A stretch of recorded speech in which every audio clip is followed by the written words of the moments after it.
Good morning, good morning, good morning. Ha ha ha ha ha. Good morning, Denise. Good morning, Scott. Good morning, everybody. How are you guys doing this morning? Mwah. Put some lip gloss on. Tried to make myself presentable for everybody this morning. It is a cold and windy and blustery morning this morning. I've already had my coffee, but I did bring a water with me. So I just figured we would just get together and have a little chat, talk about what's going on. I'm not sure how long I'll be on this morning, but I will definitely open up the panel if anybody wants to come up and say hello. Good morning, Sherry, my soil sister. How are you doing this morning? Is everybody doing good? I'm going to be honest with you. First of all, my nose tickles. And I put my lip gloss on, so I had a hair stuck to it, and it tickled my lip and it tickled my nose. First world problems, right?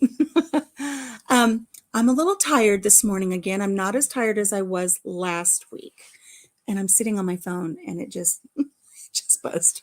Let me move that. That could be a distraction. Good morning, Chris. You're here. We can start now. Yes.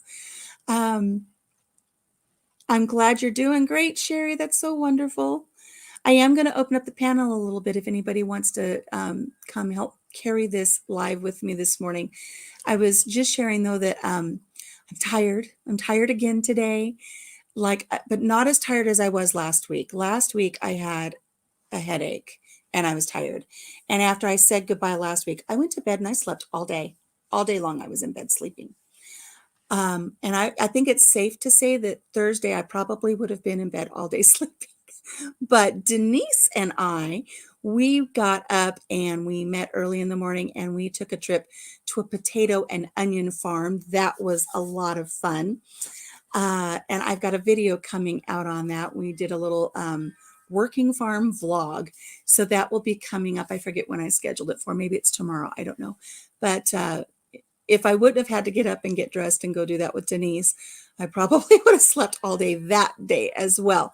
So I was speaking with a friend of mine this morning. She's been calling and checking on me every single morning, and I'm so appreciative of that. She calls me every morning to see what my blood sugar is, because during our last live, I had shared that I'd gone to the doctor, but I didn't have a diagnosis. But when I was out with Denise, I received a phone call from my doctor and like full-fledged diabetes, So my friend calls every morning to check on me and check on my sugars and see how they're doing. And now that I think about it, here I am, and I haven't even eaten anything today. I've only had my coffee. And I told her, I said, I'm still just really tired. I'm really tired. I've been on my medication for 5 or 6 days now. I've changed my diet. I've been very good. I've been a good patient. I'm doing everything I'm supposed to do. Walked 1.5 miles yesterday. And she said, you have to remember you're detoxing. So you're going to have the headaches. You're going to have the exhaustion. I'm going to have to get adjusted to this medication because it's been making me sick. So all of these little things have made me tired and a little bit like brain fog, ribbit, brain fog. So if you see me kind of going off or on a tangent and I haven't eaten yet today, my sugars today are 229 and I hadn't even had anything to eat. So it's not like they're dropping low, but I got to keep an eye on it. So yes, Sherry, we went, Denise and I went to a potato and onion farm. I had a lot of fun. I think Denise had fun as well, but I know some people are like, big deal. You went and bought potatoes. What could be fun about that? I had so much fun. I recorded everything I could record, and the poor kid who runs the place, I harassed him a little bit. The entire video, I say the name of the place wrong, and I had to put little inserts in my video saying it's this, not that. And poor kid, he put up with a lot from us. What's the matter, dog? My yakking dog has entered the room, so I imagine we'll get a few unsolicited yaks from her. But I went for my walk yesterday. You're tired too? I think it's part of the season too. What do you think, Chris? You know what, Chris? Let's just bring you up. Can you come up? I know you probably can't come up, can you? I'm gonna put it up on the clipboard anyways. I'm gonna post it. And let's talk about what's going on in everybody's world today. It doesn't have to be the Alicia show today. Okay, I've shared the link. But here's my thing. I think I think I'm suffering from a few things in addition to this diagnosis. The yacker, it's a time change. um, I think the time change has me thrown off. There's Chris. Come on up, buddy. So I think it's the time. Why did it make you so small? I don't want you so small. There, that's better. It must be your device. You're not at work today, or are you? Yeah, I'm at work. Oh, you're just in a different setting. Yeah, I'm usually outside, but they took my big table away, and You're now a I've bad got just boy. this little. You're a bad boy. No, At the they table. needed it for something else. Like I was gone for a couple of days, um, came back, and everything had changed for my job. So Oh my I was like, goodness. Well, we'll be thankful you still have a job. for now, Oh no. Changes are a coming, huh? yeah, but we're not discussing the reason right at the Well, moment. no, we won't. We will make sure we Uh, smooth the edges. I am right. but I read you. No, loud and clear. Don't you worry about it. Scott's already picking on you. He says you're used to it being small. yeah, well, Yeah, well, he threw you a couple hearts after that. So what are you gonna do? What are you gonna do? gotta love Scott. Yes, we do. We do. But don't pick on me today, Scott. I'm not up to it. I'm not up to it. So, you're just not feeling it either. Do you think it's the time change, or is it seasonal allergies? I don't know what's got me in this. For me, I know I'm in this funk, but I don't want people to think it's because I'm depressed over this diagnosis. That's not it at all. I'm just exhausted, and Yeah, I feel like I've lost my mojo temporarily. It'll be back. well, I've been like this for a while now, where I've just been like so exhausted and so tired. Uh, and it's just, and I think that now with the weather change and the time change, um, it's gotten slightly worse, but there's some other factors in there that we're just not ready to let out yet. So Okay, in due um, time. yeah, Your friends we're will get just trying to get some more information okay. um, um, before before we put it out to everyone. Sure. No. There are a couple of people that do know. So uh, Good morning, what's Scott. going on? So give me just a Well, moment. yep. You step out. We've got Scott. Good morning, Scott. Good Mm, morning, Alicia. how are you So doing? I, I've been in a funk for a month and a half. See, what is going on? I think it's 2 years. Well, for us, anyways, it's been 2 years of complete lockdown. Um, they are starting to give us back our freedoms, but there's a whole lot of folks that aren't sure what to do with that freedom.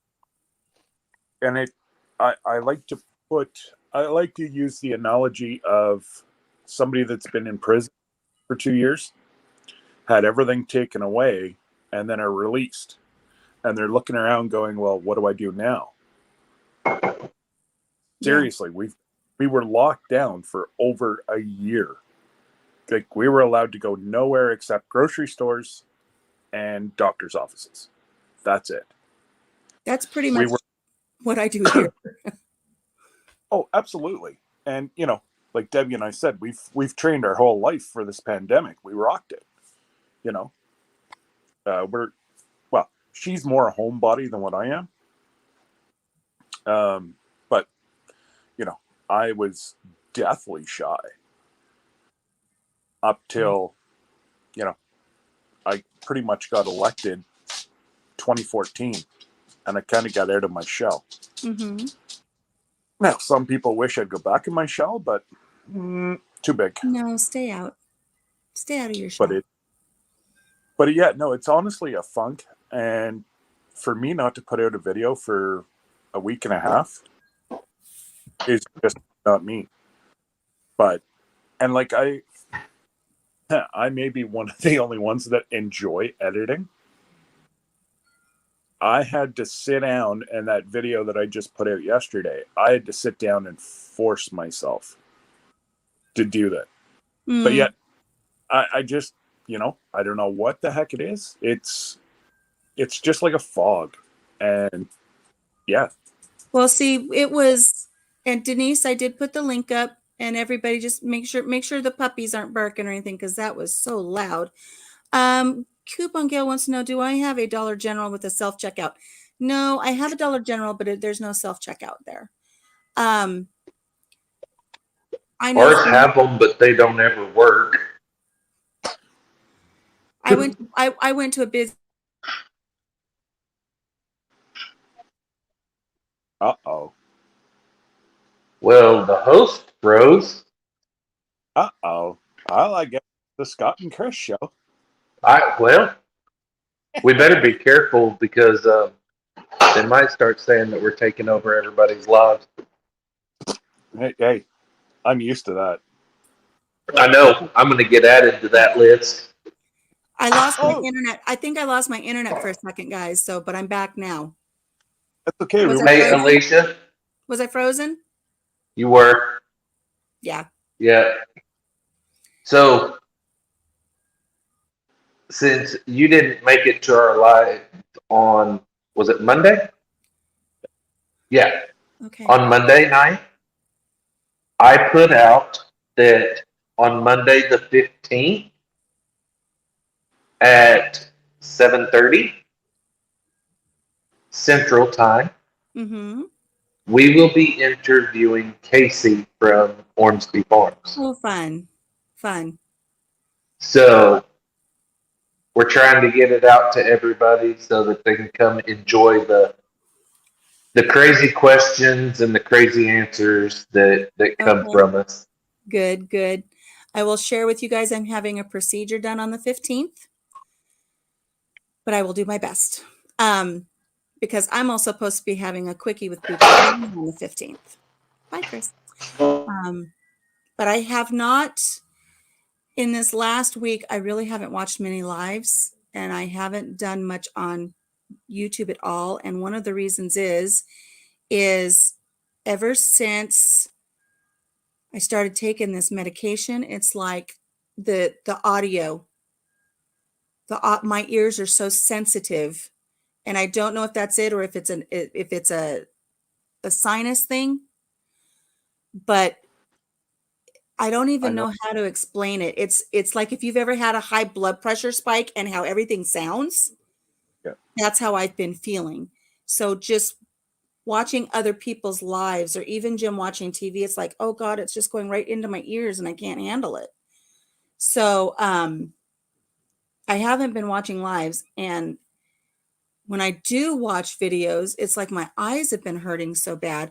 I mean, I can't read anything without these glasses. And before it was kind of like, oh, maybe I need them a little bit, but now, and I don't know if it's these sugar spikes. I don't know. And I'm hoping it will maybe remedy itself if I get these sugars back under control. So, see, up here, if somebody is, because your numbers are different than what our numbers are. Like you guys are talking 220, whatever. Ours range from you're in low blood sugar. Yeah, be careful how you say that one. Low blood. I know. It is a PG show. We range to, I've seen extreme cases of 30, 35. That's close to death. Where you guys are 2, so we know it's measured on 2 different.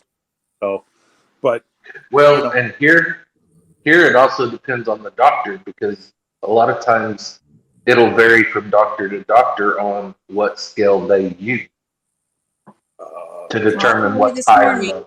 This morning was day 6 or something for me, and my morning sugar without having anything is still 229. That's 229 2 days in a row. But my first day was 312. So it has come down, with the medication, but I'm far from being where I need to be.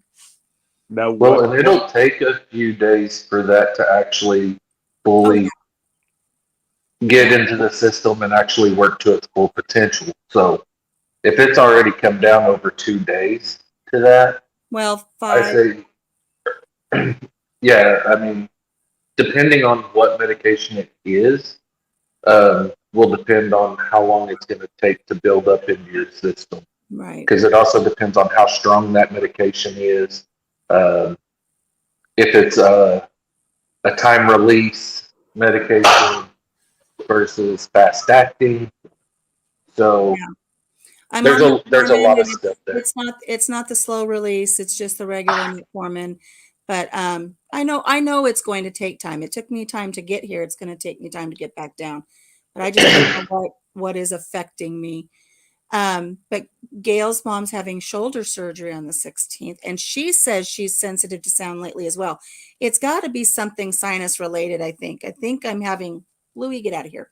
I think I'm having some sinus issues that maybe are contributing to the headaches, in addition to detoxing and contributing to the sounds that I'm hearing in my ears.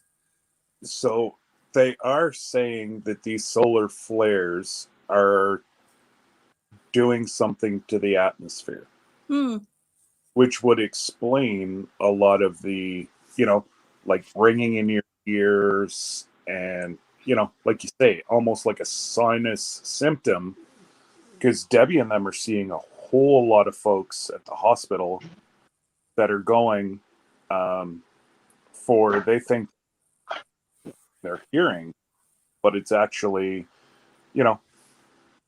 they go to x-ray because you can x-ray their head and see their sinuses. And Right. they're so, what's causing it, they don't know. Interesting. But like you say, you're 229. Now, what would be your target? What would be your ideal with your numbers? What, like 120? Okay.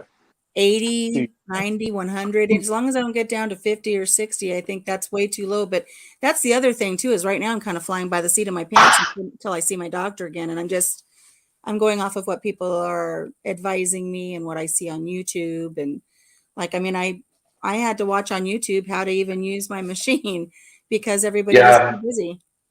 the last time mine was checked, when they finally put me on metformin, it was like in the high 130s,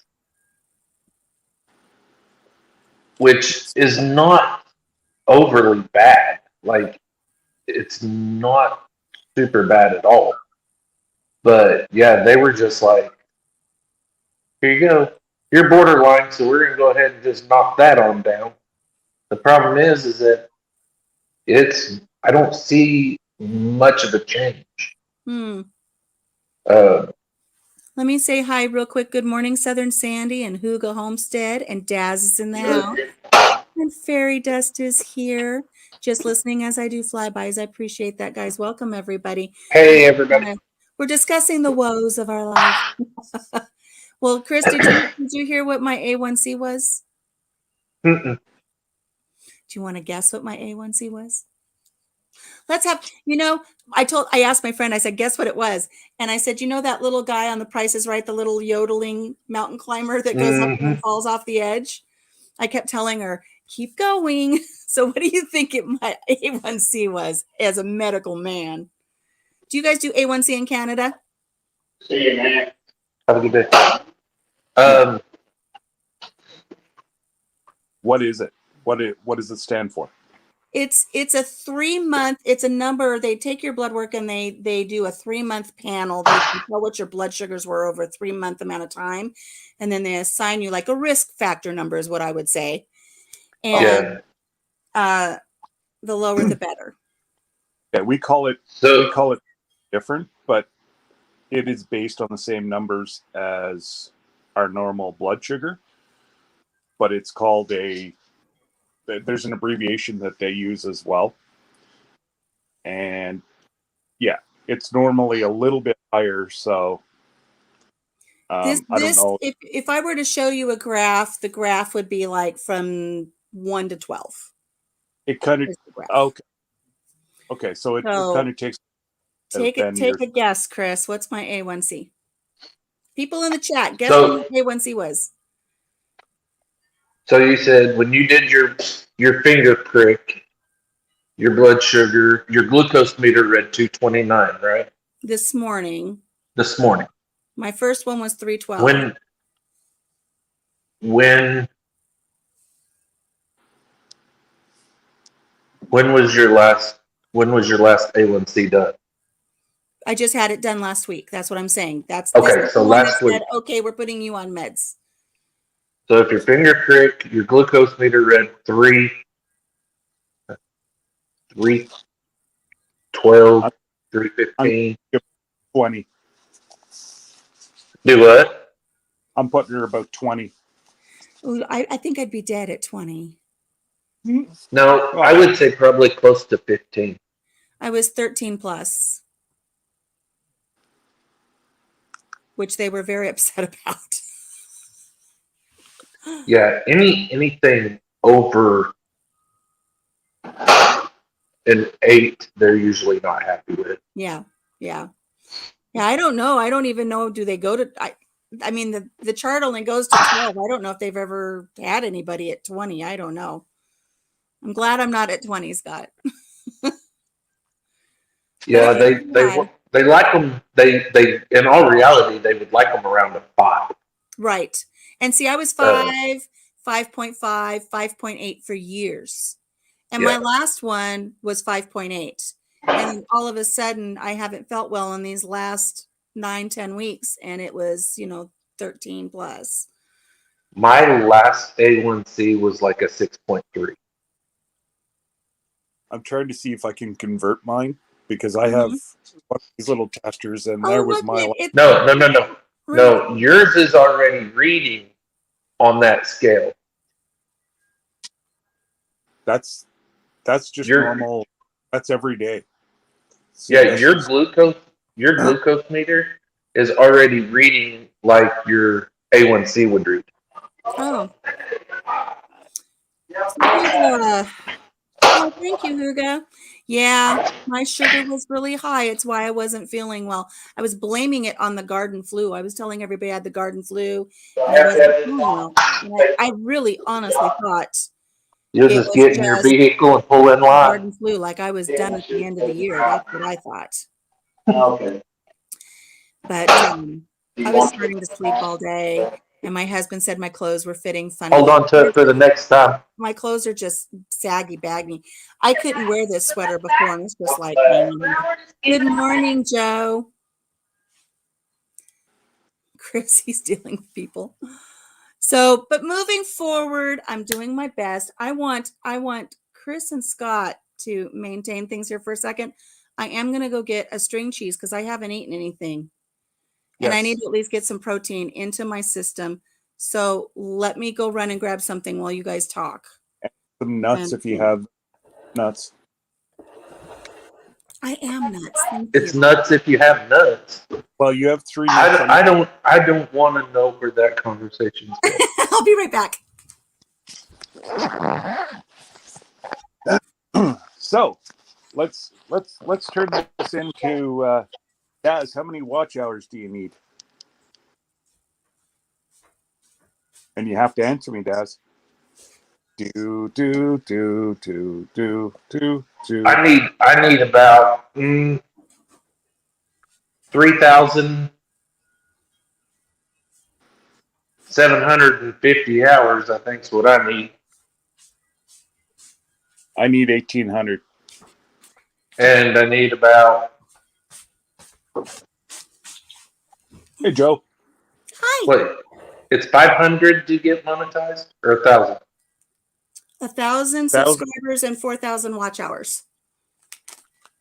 I'm trying to make Daz tell us how many watch hours he has. I'm sorry.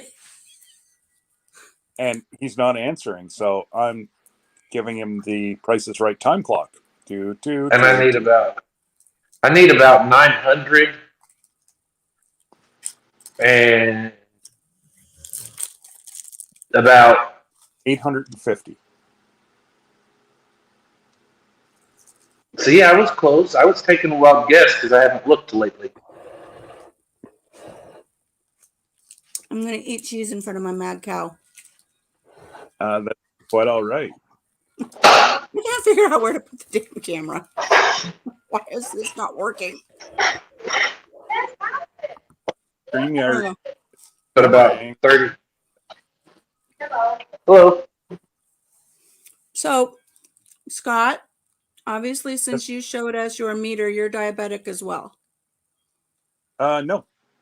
No. I have, my old doctor told me, well, my old doctor told me nothing.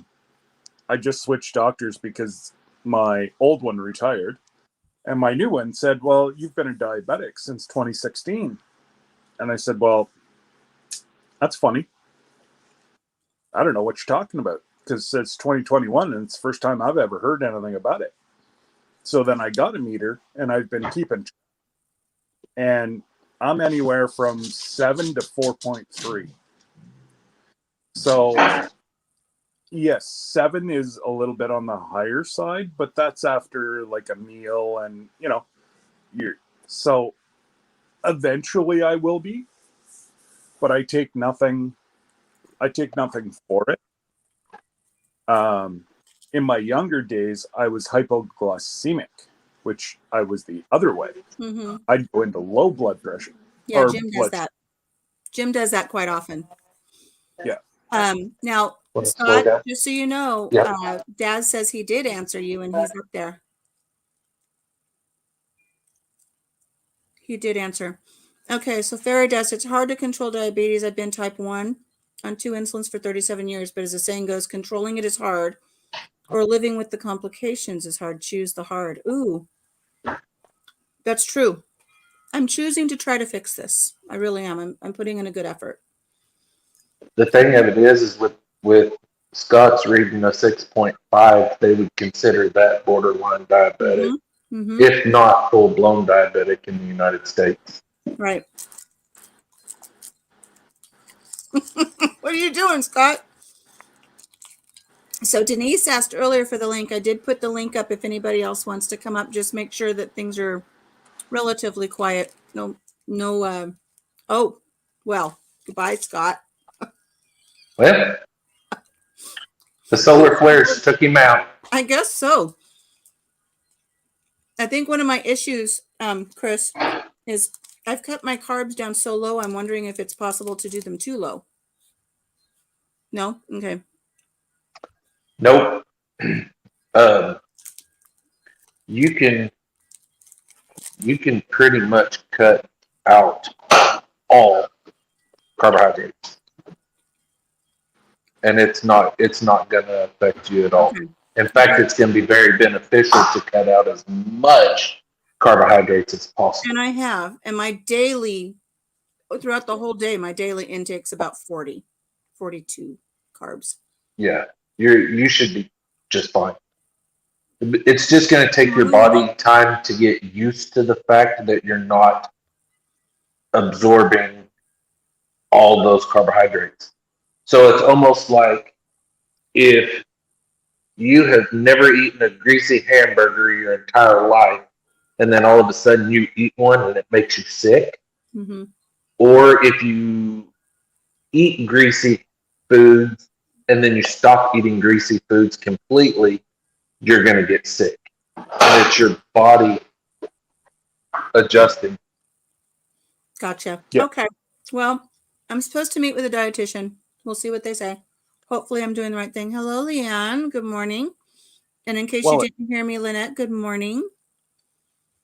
And that's, it's never a bad thing. I hear these people, I got to go see a dietitian. You know what? It's not a bad thing.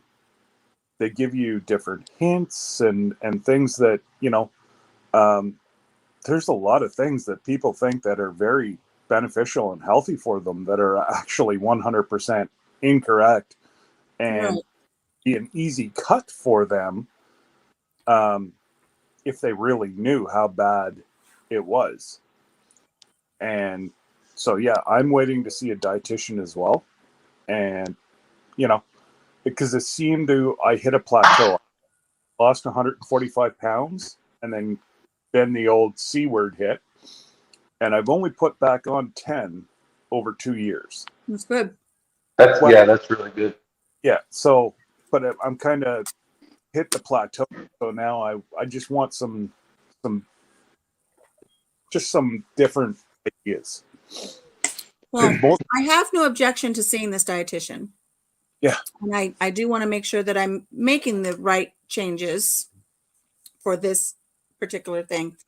I'm hoping it's a different dietitian than I saw a few years ago, because when I saw her, who is Cha-Cha in the house? Somebody said hi, Cha-Cha. I didn't see Cha-Cha. Hello, Cha-Cha, if you're here. cha-cha. Cha cha, cha cha I love. missed something because Leanne said something about raw milk.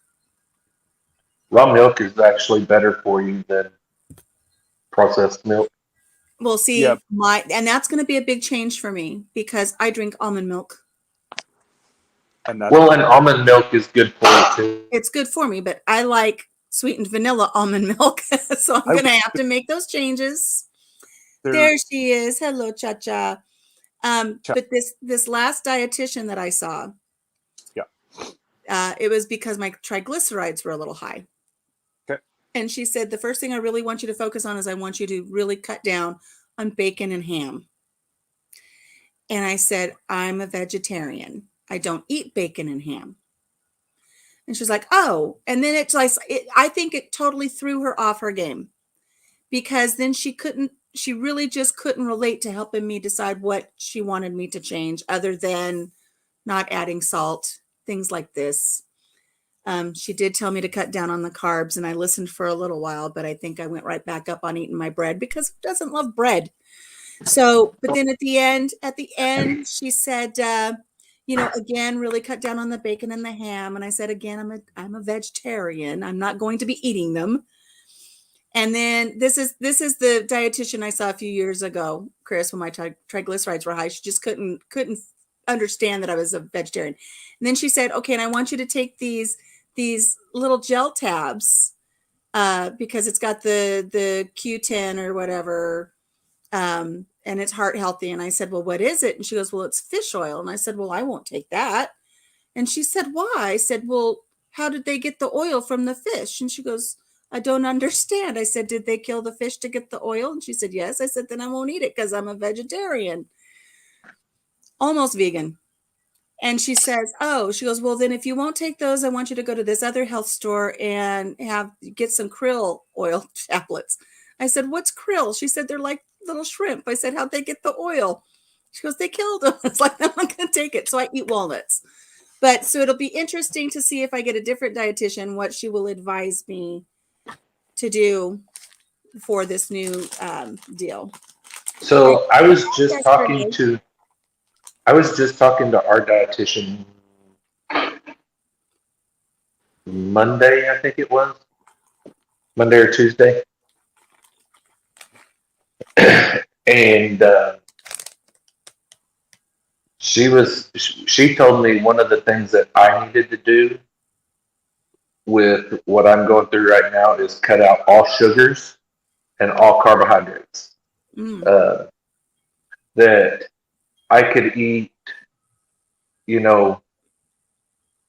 meats. So I was like, so chicken and beef, or chicken and fish. And she was like, no, beef, chicken, seafood, fish, any of those, because you're going to get your irons, your proteins, you're going to get everything that you need from those meats.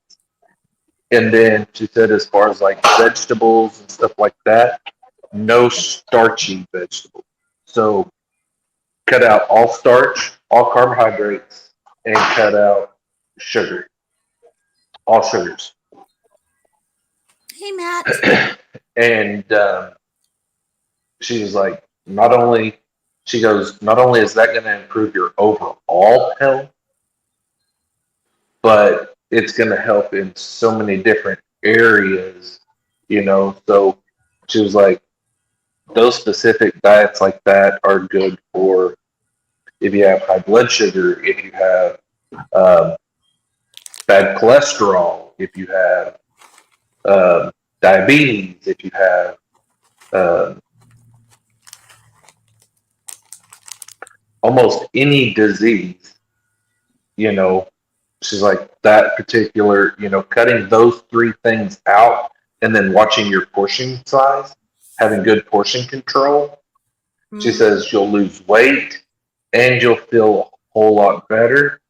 She goes, now at first, when you first make those changes, you're gonna feel off. You're gonna feel weird. Your Yeah, body's I'm it's feeling it. because your body's adjusting to the new change.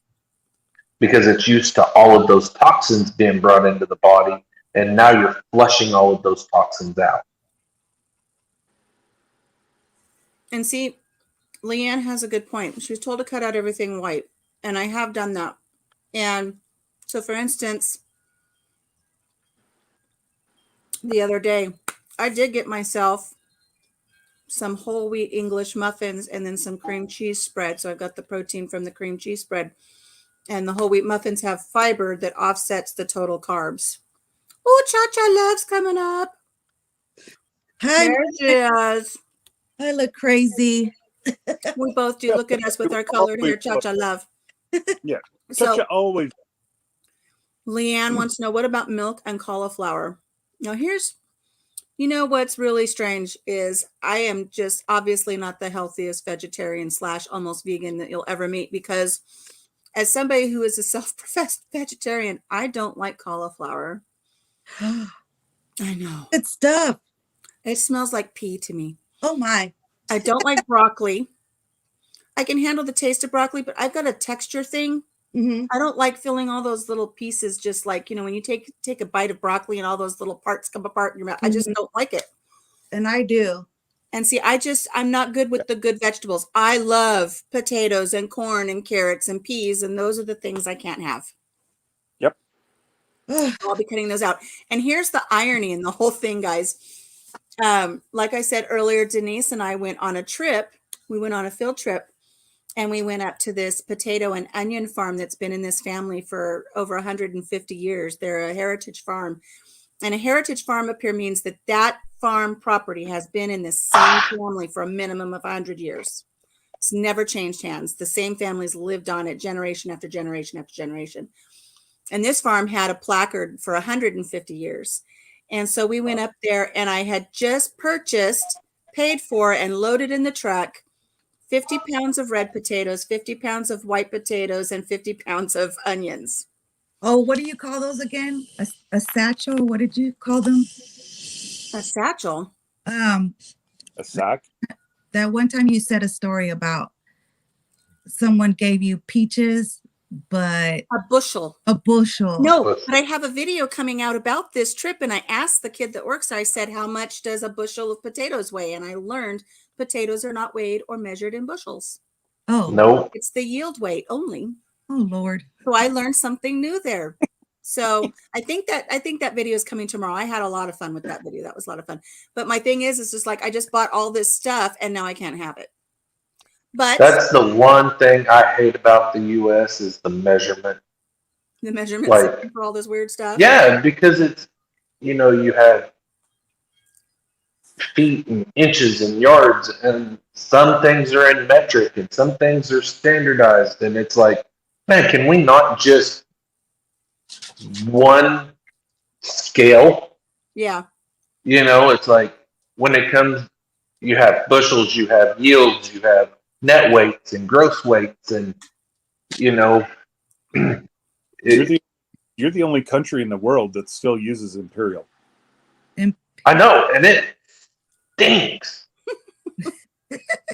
You want to try living up here where you've got to be on the fly and know both. Every time. Grade, I think it was, we switched. So I'm pretty good with knowing both. But yeah, in grade 8, I went imperial up to grade 8 and then metric from grade 8 to 12. and See, it wouldn't be so bad if they did that in school here. Because when you think, like, when you run track, It's yards, it's meters. You know, in the military, it's meters, it's joules and Zulu times. Yep. So you don't. I mean, for me to go from military to civilian, I struggled so hard with that. Oops, am I typing too loud? No.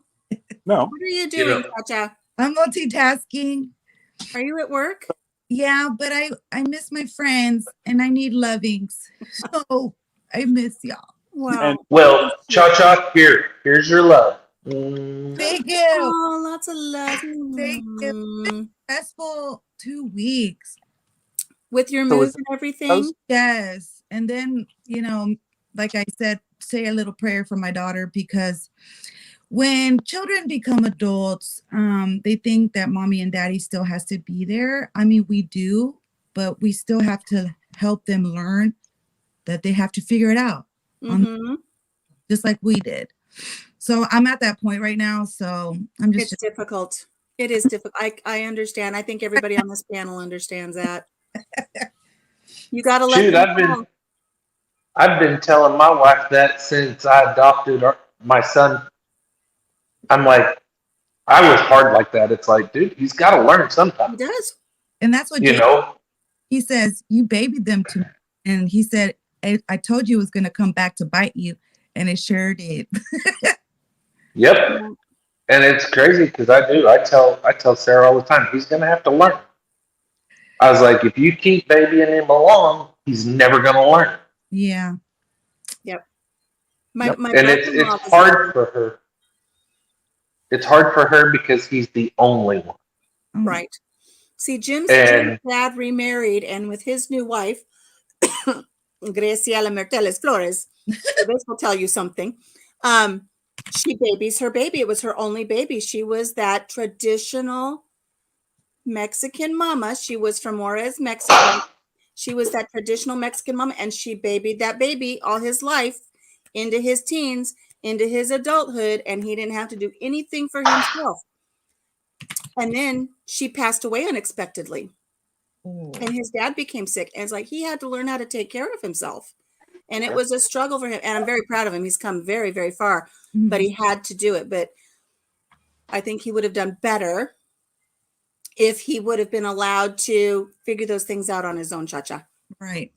And I know you're struggling with it. I can see it in your face, but you're going to be okay. And your daughter's going to be okay.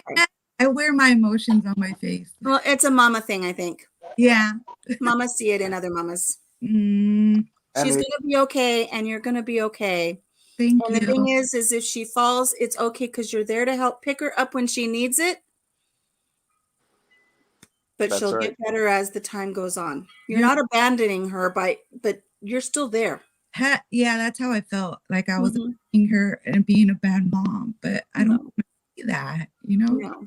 you know, it's funny because like with Jacob, the other day we were down finishing up the shop, and he did something, said something, and Sarah had said something to him, and he was like, he goes, well, Dad didn't say anything when he was over there looking at it. And Sarah goes, I was like, yeah, I didn't say anything. And Sarah looked at him and says, yeah, he's quit saying anything to you because all you do is argue with him. Yeah. So it's like, if he was to say, no, son, you need to restack this, it's not very stable, you're going to argue with him. So he's just quit saying anything to you about it Mm. because it always ends in an argument. Mm. That's boys, Chris. It is. And I'm just tired of, I was that way too, Absolutely. so I get it. That's why I'm like, I'm trying it is very, very hard for me, but I'm trying to choose my battle. Right. Yep. And If, None of this comes with instructions. right. If if it's over, hey, dude, you need to restack those boxes, that's not a battle that I want to argue about. Mhm. And Did you get a so, baby cow? Yeah. Thinking about babied. There you go. Yeah. right? I baby my animals more than I ever did my kids. That's what I said. That was not a battle worth picking. It's not. It wasn't a fight worth picking. So I just didn't say anything. And so there are a few things that I will stand up and argue with him about for a little bit. Mm-hmm. And then I'll just say, you know what, son? You're right. Do it your way. And when We'll they see what start happens. after he stacks them, he'll have to stack them the second time, the third time, till he finally either gets it right on his own or asks for advice. And that's all he Right. can do. Our youngest son, he knew everything. He knew everything. And he did things his way. And he ended up, when we were transitioning from one house to another, he was living with my other son. And they butted heads over things that he thought he didn't have to do or wanted, just like you're saying, he wanted to do things his way, or it was always a battle. And it wasn't until we found out he was sleeping underneath a park bench because he couldn't get along with anybody because he thought he knew everything that he finally had to say, okay, I don't know everything. And, he came back to us until he figured it out again. We were there to help him up. Yeah. He needed it, but he had to have the experience of living under the park bench before he could see, as a 17-year-old, I'm not as smart as I think I am. Well, and that's what I tried to tell Sarah all the time. It's like, look, you've got to let him fall on his face. That's like, he's failing 2 classes right now. I've not said a word about it. The only thing that I told him was, well, if you want to go to college, those grades have to come up. You sound just if you want to graduate high school, those grades have got to come up. right. And I left it at that and walked away. Because this has been a fight for many, many years, his grades. And we fought with him and fought with him and fought with him over them. And finally I told Sarah, I said, if he wants to fail, let him fail. How old is he? Do you have any more of those types of gift bags that you fill out where you got just do it? Would you mind? They're all right there on that Add big, to that with my all those blue bags right there on the deal. I didn't on that shelf? for them to get their Oh, driver's okay. license. Maybe If they weren't you're mature not enough to do what was right in front of them, then they weren't Mhm. mature enough to be behind the wheel Yeah. of a car either. Right. And, overall, he is a great kid. Overall, he is a really good kid. All kids struggle in one area or another. They really do. Yeah. But he really struggles in math. That's his worst subject. And I finally told him this year, I said, look, dude, I don't care if you cheat. No. I did. Because here's the thing. I have tried the last 2 years to help him with his math. And the way that they're doing their math right now, every time, like, I'll figure out the problem. Like, if it says solve for X, that's all the instructions we get. So I show him how to solve for X. The math is correct. The answer is wrong. Because they either round it up or round it down, or, but they don't give that instruction. They just say solve for X. And so finally I just told him, I was like, look, you're doing it right. You know how to do the problem. You just keep getting the wrong answer because they're not giving you full instructions. I said, cheat. Oh Lord, that I said, if that is how they're going to treat it, right? and they're going to purposely cause you to fail. Yeah. If you do it the right way, cheat to get the answers. I don't care. You have to find another route. And that's I was like, I don't care. Cheat. Well, when he come home and he was like, hasn't like a bad F in math. And I was like, dude, I told you to cheat. And he goes, that is with cheating. I was like, oh dear Lord, help us all. I think Joe needs to come up here and explain what it is his wife does for a living, because I want to know how to cheat at that. Maybe it's just the teacher. Maybe Well, he, no, check the whole math now, because 2 plus 2 doesn't equal 4 anymore. Whenever It we went, doesn't. Not it's anymore. around 5. Yeah. But It's- Joe, Well, and that's the thing. I watched a news clip one time, and this woman was like, hey guys, I have to well, go real quick. James is calling me, but I'll be back. okay. You know, Hi, she was Tina. like, who's to say 2 plus 2 equals 4? Who's to say it doesn't equal 5? You can argue this. I'm like, dude, just go 1, 2, 3, 4. 2 and 2 is 4. There's no way around that. You know, you can count it on your finger. Joe says he can't come up, but I just wanted him to explain. He said his wife is a bath teacher, and I A want to bath know. teacher. He put bath teacher, so Nice. but he can't come up live and tell us what a bath teacher is. No wonder I Joe's know always. he meant math teacher. I just think it's funny. But No Dana's wonder. here. Hello, Dana. I can't hear you, Scott. I said no wonder the man always has a smile. Right? I know, right? All you have to do is count, Dana says, but unfortunately it just doesn't seem to work. No. It doesn't work that way anymore. Like it really It doesn't. seems like there are so many things that are setting up our new generations to fail. I know it. There's got to be a purpose behind it. Hello, Erin. Erin says math is totally different. I have an 8th grader and a 5th grader. I'm a 5th grader back because she refused to do my work last year, so she'll be in 6th. I know my granddaughter was over here. She's in 5th grade, and my husband was trying to help her with a couple of things, and it was like, no, it's just completely different. This generation, we are completely you're lost when it comes to math. But I wanted to ask Scott, with your son, you know, they say that students really do have a dividing line between how they are their best learners, and some students excel in math and science, and some students excel in the language arts and history. So is he stronger in those two, the language arts and history? Is he more that way, where science and math?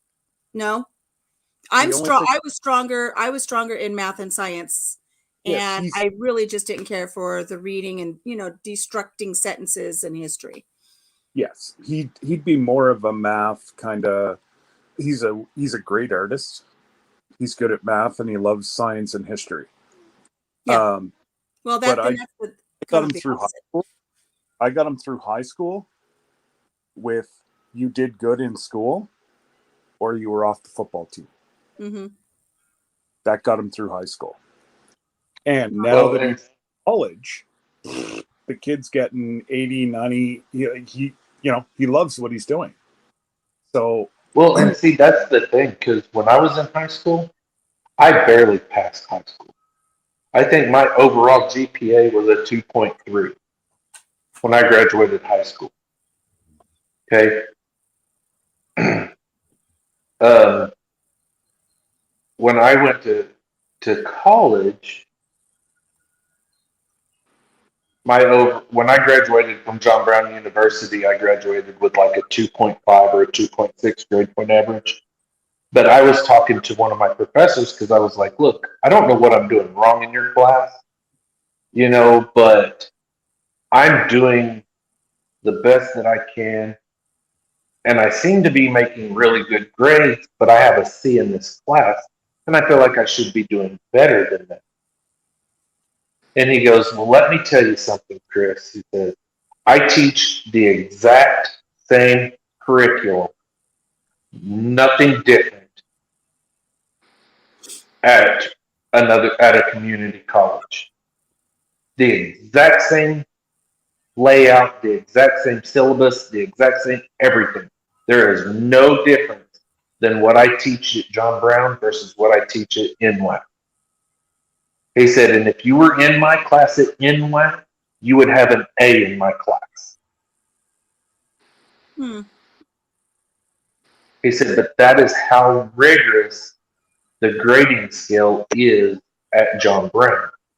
He goes, so if you have like a 2.5 grade point average, he said if you were in any other school, you would have an A or, you would have roughly a 3.5 to a 3.8 GPA at any other school. Right. I don't know what's going on in the chat, but Joe's saying rub his belly, so I'm scared. I saw that. I don't know if you guys saw me snicker a little bit earlier, and I didn't want Chris to think I was laughing at him. I don't know why Joe's wanting somebody to rub his belly. But I do want to say with Erin, she was talking about how her daughter didn't do well with distant and remote learning. And I used to work for a charter school. We had classroom settings and we had remote learning all the time, even before any of this hit. And that was because not all students learn the same way. And we've got to stop pigeonholing our kids into just one way of learning, because just as Erin says, her daughter doesn't do good with remote learning. There are those students that in a classroom, they don't learn well that way either. That you have to really, that's why I enjoyed working for the charter school, because it wasn't all just state standards. We were allowed to expand and really get the depth and the breadth of a subject and really help that student find the best way that they were able to learn. And that could be almost considering saying cheat. It's not cheating. It's just Well, a I did different way better. of approaching. I did better online than I did in class, like in person. But the reason for that was that my PTSD didn't allow me to focus and concentrate Mm-hmm. in class because I was constantly nervous. My anxiety was constantly high. I was constantly on alert, so I couldn't focus or concentrate very well. But once I went online and I was able to do it like on my own, like be in a room by myself where my anxiety was under control, Yeah. I did 3 times better. Right. And see, I took online classes at the college where I went, but I loved the in-person classes more because I'm a social person. I love going to the college campus. And even though I was, adult with kids and I was with, young kids, college kids, I enjoyed just the social activity and the interaction with the teacher. But I did some online too, and I did well, but I missed the social aspect. Hello, Celtic Roots. Good morning. I'm glad you're here. They did a study and they say only 10% kids accelerate with online learning. And that was generated over the last 2 years. And I'm very fortunate. Kyle's more of a in-person learning.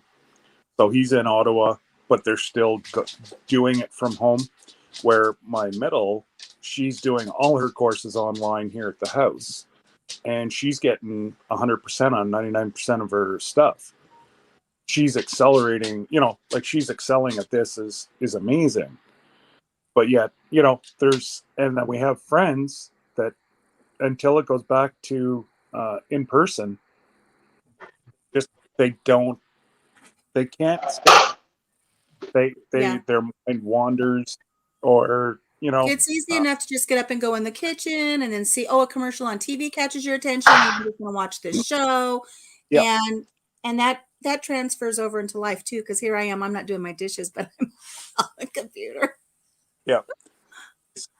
Speaking of dishes and all that stuff, I've got to go because Altruistic wants me to go live with them today. I'm not sure what. All right. Well, tell them that I said hello. I will. And they're just at the grocery store. So I got the be online in 5 minutes. So okay. And I'll do my best to start catching some more lives once I start feeling better. You have to look after you first. But I will be back to my old self. Of course you will be. Do I look tired today? I don't look as tired today as I did last week. I know that. No, you look good today versus last week you just looked so worn down. I was. And if you saw that my finger poke test, I was like, I was exhausted. Yeah. So anyways, Bye, guys. Bye, Scott. Thanks See for you, coming Scott. in. No, I feel comfortable enough with you that I will shoot you an email here in a little while. Okay. All right. Uh, Well, regardless of what's going on, you'll have my full support. oh, I know, and that's the thing is I know that I have a strong support system. Yes. No matter what we're going through, whether it be individually or as a family. I know that we have a good, strong support system within our YouTube family, and it's amazing. Like Yes. it's like, oh, I'm sorry, I was sick for a few days. Oh, don't worry about it. It's all good. Right. Get And better. Get well soon. I have been feeling guilty that I haven't been catching lives. But I want to say real quick, Aaron, my name is Alicia, Alicia. So you can call me whatever you want. But I will get people's names wrong as long as the day is, because that's just the way I am. Cha-Cha's listening. Yes, we do love our community. I am trying to take care of me, Leanne. I am. And I'll be back. I'll be back to my normal goofy self, but I will be back to watching more live once I can get this. I think it's sinuses. I really do. With Yeah. this sound and this tinny sound. It's not tinnitus. I'm not having a ringing in my ears. It's just like everything is so. Wah, wah, wah, wah, wah, When wah, people wah. talk and I hear it coming through the speakers, even when I talk myself and I can just hear it pierce my ears. So it might be what they're spraying in the fields right now to prepare for next year's crops. I don't know. Yeah, it can be a number of things. Everyone learns differently according to Celtic, which is true. Some kids are not That is true. disciplined enough to do online. And So I'll be able to talk and listen, but I'm gonna black my camera out because it's lunchtime and I have to walk through the building. Okay. And I can't video anywhere in the building. Yes. So No worries. No worries. Thank you, Aaron. Yeah, when it's not vertigo. You know what, Joe? It's not vertigo, but I am dizzy. And so I don't know if I'm dizzy because of these new meds I'm on, or is it a combination of the meds and detoxing because I've cut out the carbs and I'm on this new metformin. I think I've got a lot, and like my friend told me this morning, I just have to be mindful that I'm detoxing because of this new diagnosis. So I've got a lot going on. And I think another thing that my husband is I have not noticing, lately. and it's not that my husband didn't believe that I wasn't feeling well, but now that he sees the numbers and he sees how serious this is, I think he's more in tune now with, like, when I get up to do something and I almost fall over, it's not just me being klutzy or clumsy. It's me really kind of feeling like I'm off balance. And I think my sugars have been so high for so long that I've been feeling this off balance for a long time and just attributing it to some of my post-cancer stuff because I have the neuropathy from chemo. So there's all these weird things that I think are just culminating, and I'm feeling it. And now that I'm detoxing, I'm feeling it more, and I just feel off. And like I said earlier when we first came on, I just feel like I've lost my mojo, but I will get it back. Oh, most definitely. I will get it back. I'm putting the link up if anybody else wants to come up and say hello. I only ask that you have a quiet background, no barking doggies and screaming kiddos. Not that I don't love them. Metformin made me sick for days when I first started it. I was very lightheaded. So maybe the metformin is adding to that. It's also making me sick in my stomach, but I do take it with food. But it's still making me sick. Now, I noticed that with my metformin, when I first started it, if I ate anything sugary, it made me so nauseous, so sick. Yeah, no, I'm slightly, I feel the effects of it though, and I'm keeping note of it. I got this really great folder behind me. I am writing down everything I eat, the total carbs, the net carbs, my blood sugar for the day, if I took my AM med, my PM med. I'm keeping track of everything so that when I do meet with the doctor or I do meet with the dietitian, I can show them what I've been doing. And I'm Right. even notating, when I start that I'm feeling sick, that I think I might be having a little bit of a side effect of this metformin. So Celtic Yeah. Roots, they're starting to feel better after being sick for a couple of weeks. Kick their butt. If you don't mind me asking, what is your metformin? Like how many milligrams is it? Keeping it handy. 500. Is that, I don't know if that's a standard dose to start people on or not, but just one in the morning and one in the afternoon with my meal. So you're taking 1,000 1,000 for a the day. day. Yeah. That's kind of high. Is it? Well, with the A1C of 13, I imagine. Now, see, here's the thing. They're hitting it aggressively to start with to bring it down, and then they may bring the dosage down. I'm also supposed to be on Jardiance or Guardians. Mm-hmm.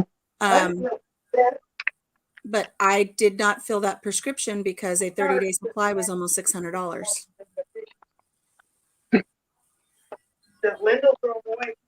Who's making me laugh? Somebody's telling a joke. He's in the background laughing. Anyways, I was hoping he wasn't laughing at the fact that they wanted me to spend $600. Oh, anyways, Adventures with Cha-Cha. When are you guys going back live? They miss you too.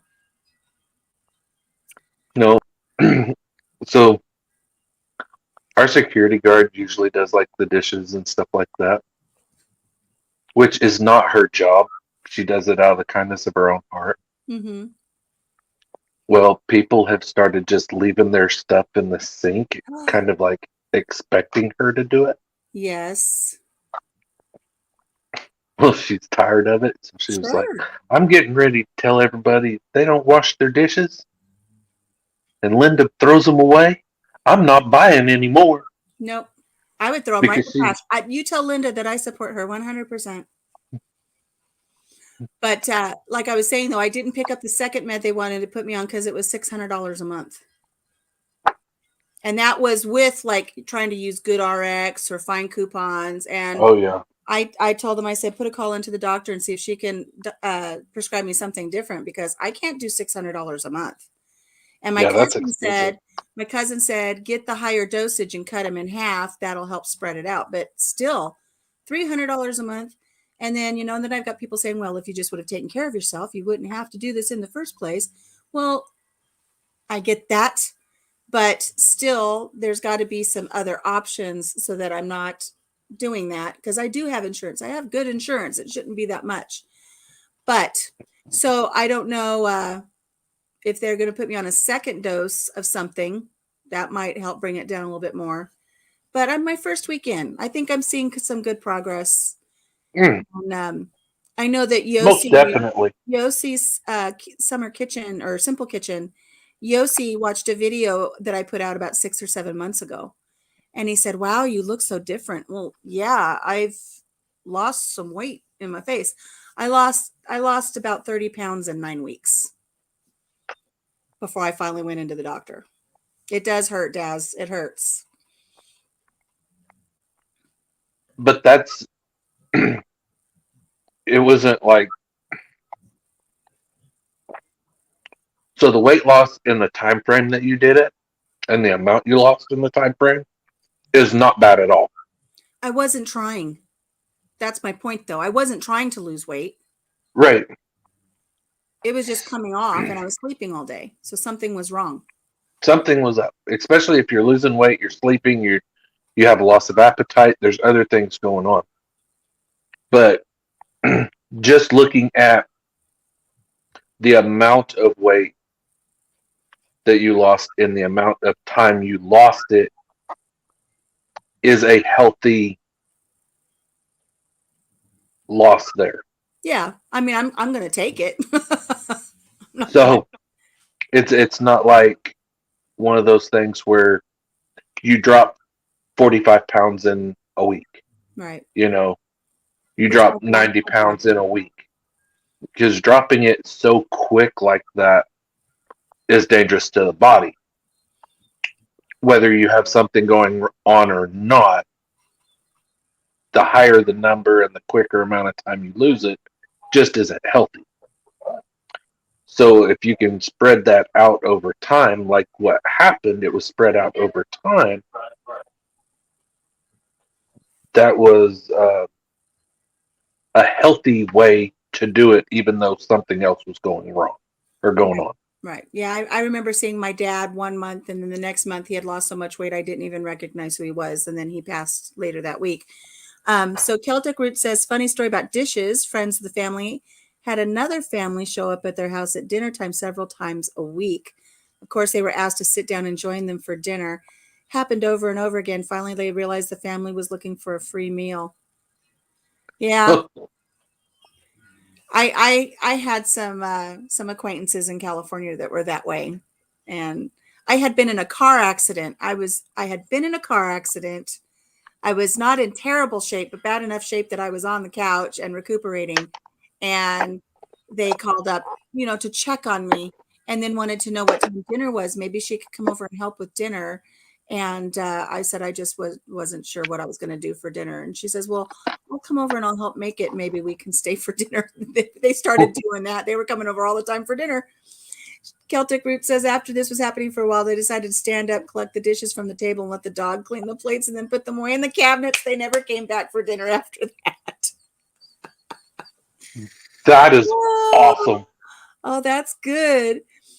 Joe says, same thing with him, but the opposite way. I gained 70 pounds and had to change. He's a stress eater. Now, see, I'm a stress eater. I thought for sure I would be gaining more weight. That's why the weight loss had me stumped. Because I think that's the trend is when you're diabetic, you're getting bigger and bigger and bigger, and you're putting the weight on. And then, like, if I would have been putting on a lot of weight over that time, I would have said, yeah, I see it.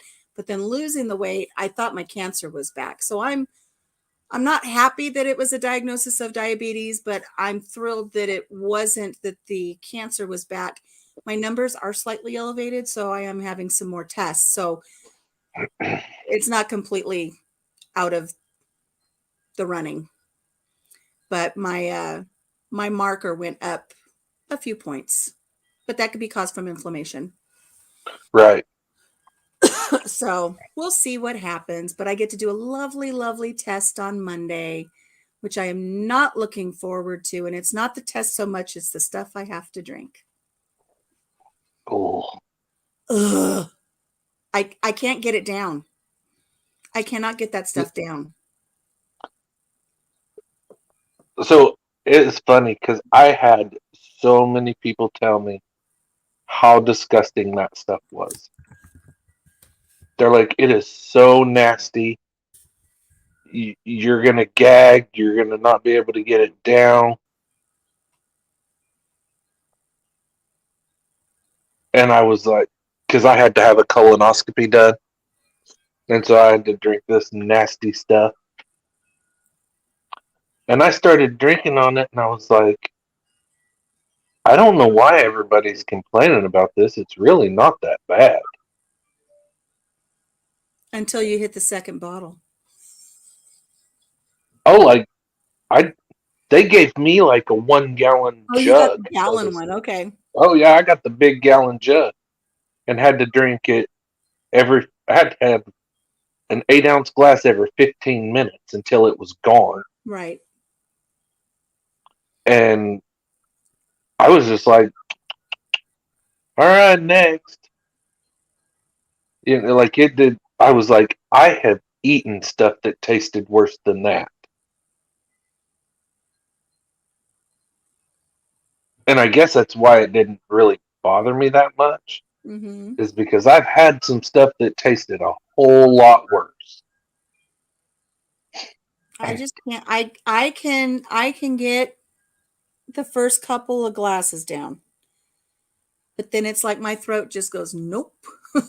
no more. It's no more's going down here. And I can't. Huh? Hey, I got to take this call. I'll Yep. be back in a minute. All right. I will involve myself with the chat. So Celtic Roots, many people don't realize that once you gain weight that you develop new fat cells.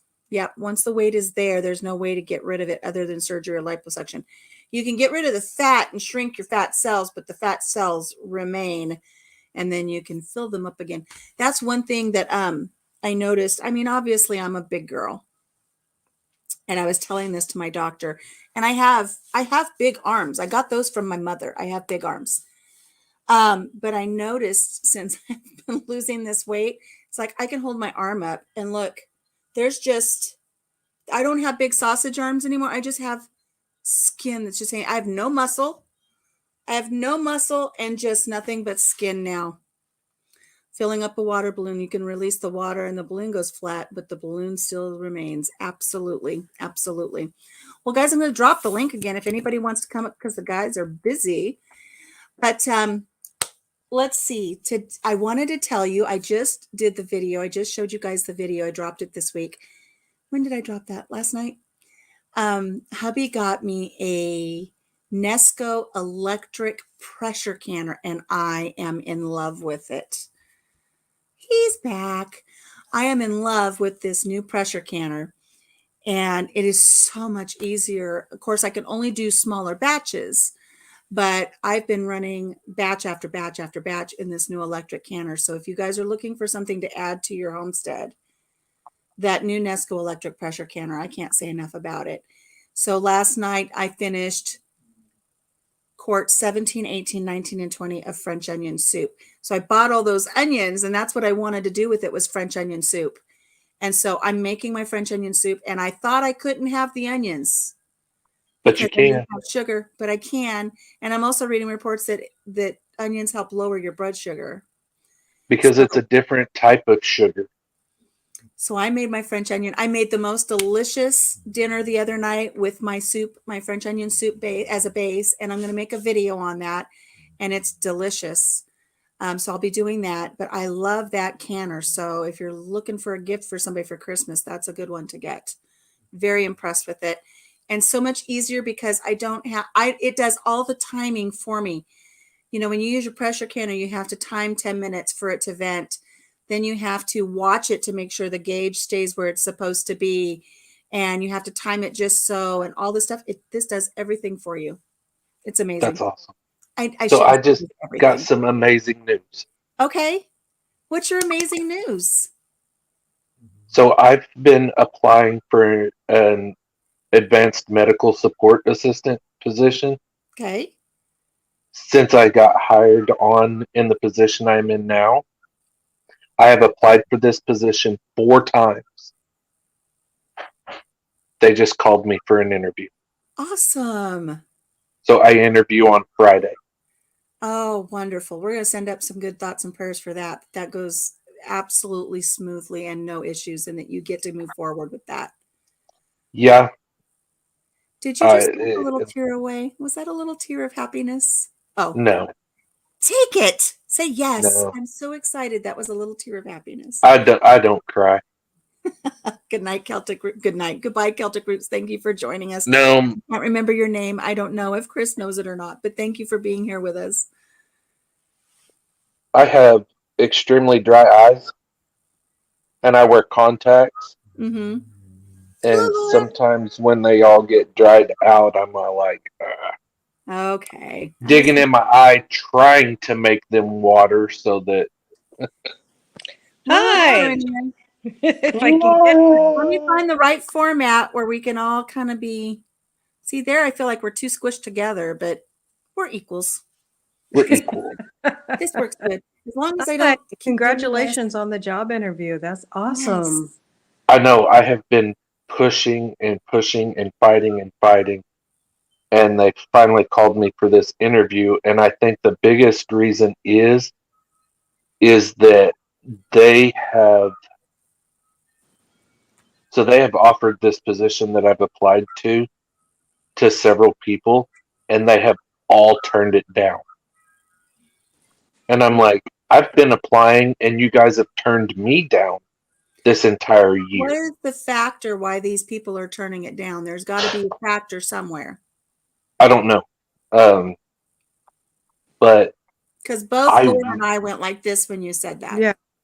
Yeah, I want my to be husband in. taken jobs like left them soon after. Well, and I think part of it is that where this position is located. Um, In the basement next to the morgue. no, it's where I'm at now. It's in the same clinic that I'm in now, and so it could possibly be drive time compared to where they live. Hmm. Uh, Well, let's hope that that's the factor. Mhm. that they can't justify if it's because I don't know. I'm just speculating. That it could be drive time. It could be they can't justify leaving the position that they're in because of one drive time for two, the amount of money that they would be making in that position isn't quite compromisable. Um, it's like, okay, if I'm going to be driving an hour, is it both an hour one way to work? Am I going to make enough money to compensate for that drive time and stuff like that? So Right. that's typically what a lot of it boils down to is where they live, where they have to drive to and from. A lot of that really plays into Right. this Well, into let's this hope that that's their clinic. factor and that it's not something else that you're not aware of. So, but I Right. think you're going to So be great. for me, I want to be in this clinic. Mm. I don't want to be anywhere else because it's 30 minutes to here for me instead of me driving to Fayetteville, which takes me like an hour and 20 minutes to get 30 something miles. Right. Right. 40 miles or 60 miles, whatever it is to there. It should not take me over an hour to get to this facility, in Fayetteville, but it does because traffic is horrid Right. over there. Thank you, And so Des, I for would rather, putting the links. Take a break, buddy. I would rather be here in J where I'm at now because it's close to the house. I don't have to worry about as much traffic, you know. So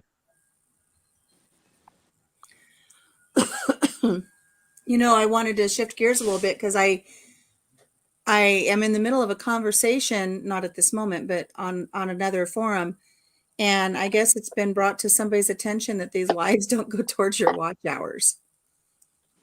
yes, they do. I thought maybe they would, but I'm hearing now they don't, so I don't know. I'm gonna have to do a little research on it.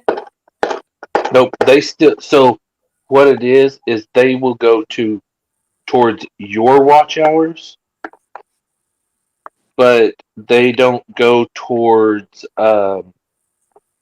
They won't go towards like mine and Laura's watch hours No, I understand. because we're just up on the panel, But and I think they that's where some showed, people. That's where some people get kind of confused with it, is because they'll join somebody's live thinking that they're going to get watch hours, and they don't.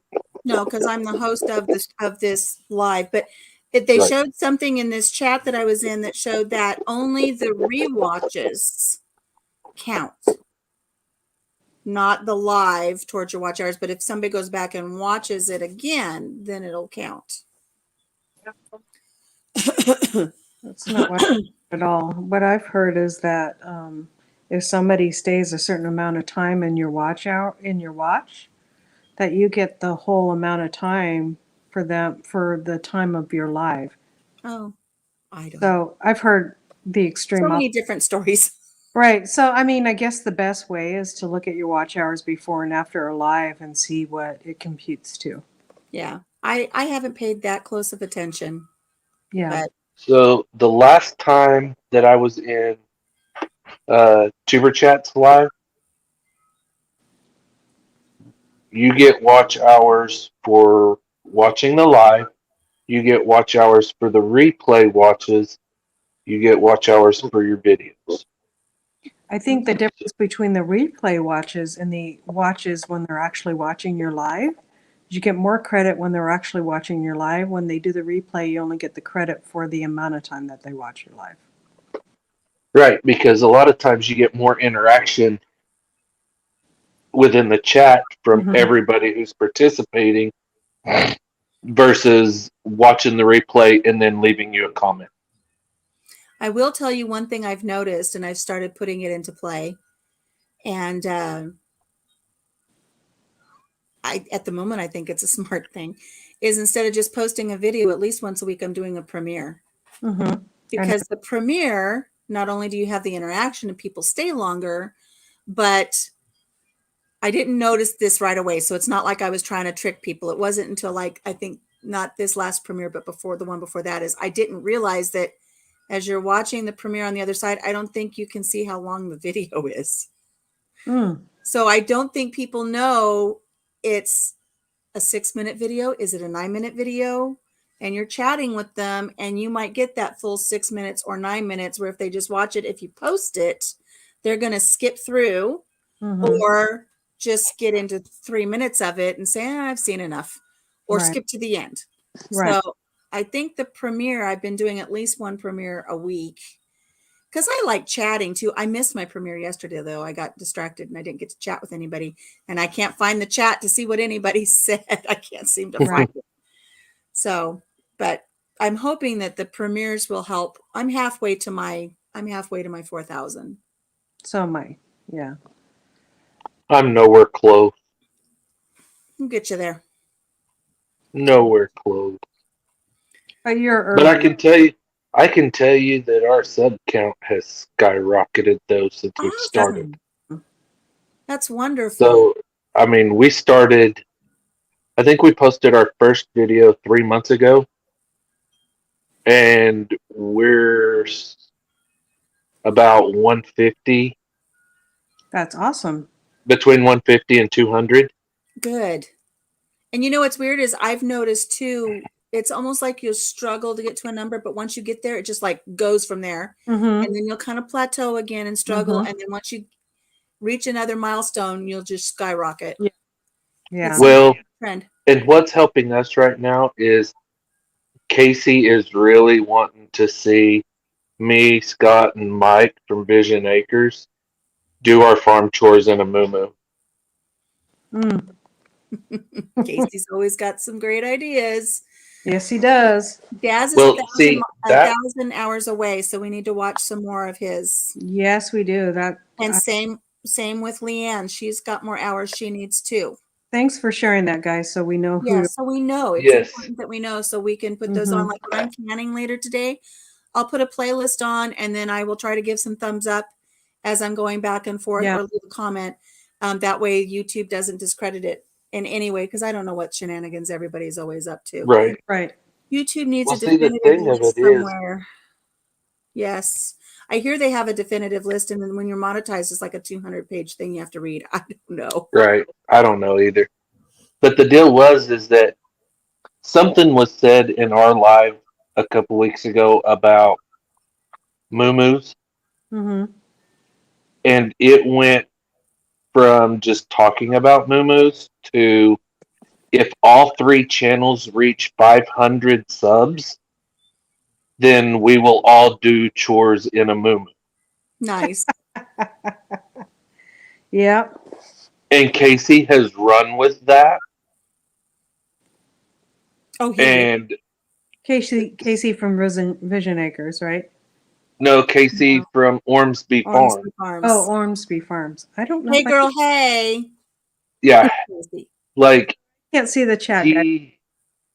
he has run with this and is like the very next day, Sarah got a TikTok, or not a TikTok, but a Instagram message with this flyer that has been made that says, "Hey, help us out because these 3 channels, if we can get them to, like if we can reach, they all 3 of them reach 500 subs, then they'll do a video of them doing farm chores in Moo and like he is really promoting this Is that what was hard. sent to me? I would assume yes. I'm checking. I'm checking because something was sent to me, but I wasn't able to really decipher thinking what was going on. But now I'm wondering if that's what it was. Mm. So I have some good news too. We go Let's hear it. we go to sign our papers on Friday morning Oh, for your sale. The For sale, correct? for closing. Yep. Nice. Very Well- nice. Things are rolling. Camera's going down, but I'll still be here because I got to walk back through the building. Okay. Congrats, Laura. That's wonderful. Yeah, we're so excited. Now we're kind of going, oh, Yeah, because now you're going to have to move in the cold months. yeah. We have 59 days after we sign on Friday to get everything packed up and get out. So, Okay. Wow. yeah. So are you planning on liquidating some of your stuff? Or are you taking it all? What are We're your plans we're for moving? liquidating. We still have to build a house on the other side. Mhm. So we're liquidating just stuff. And Good. There's some in the bottom drawer. and Well, we I've got, been grabbing them and then going back and grabbing Everything two that's going with on later. in this world. yeah. Well, Yeah, I'm I saw you. I saw you and heard you. I forget that we can't see him, but he can still see us.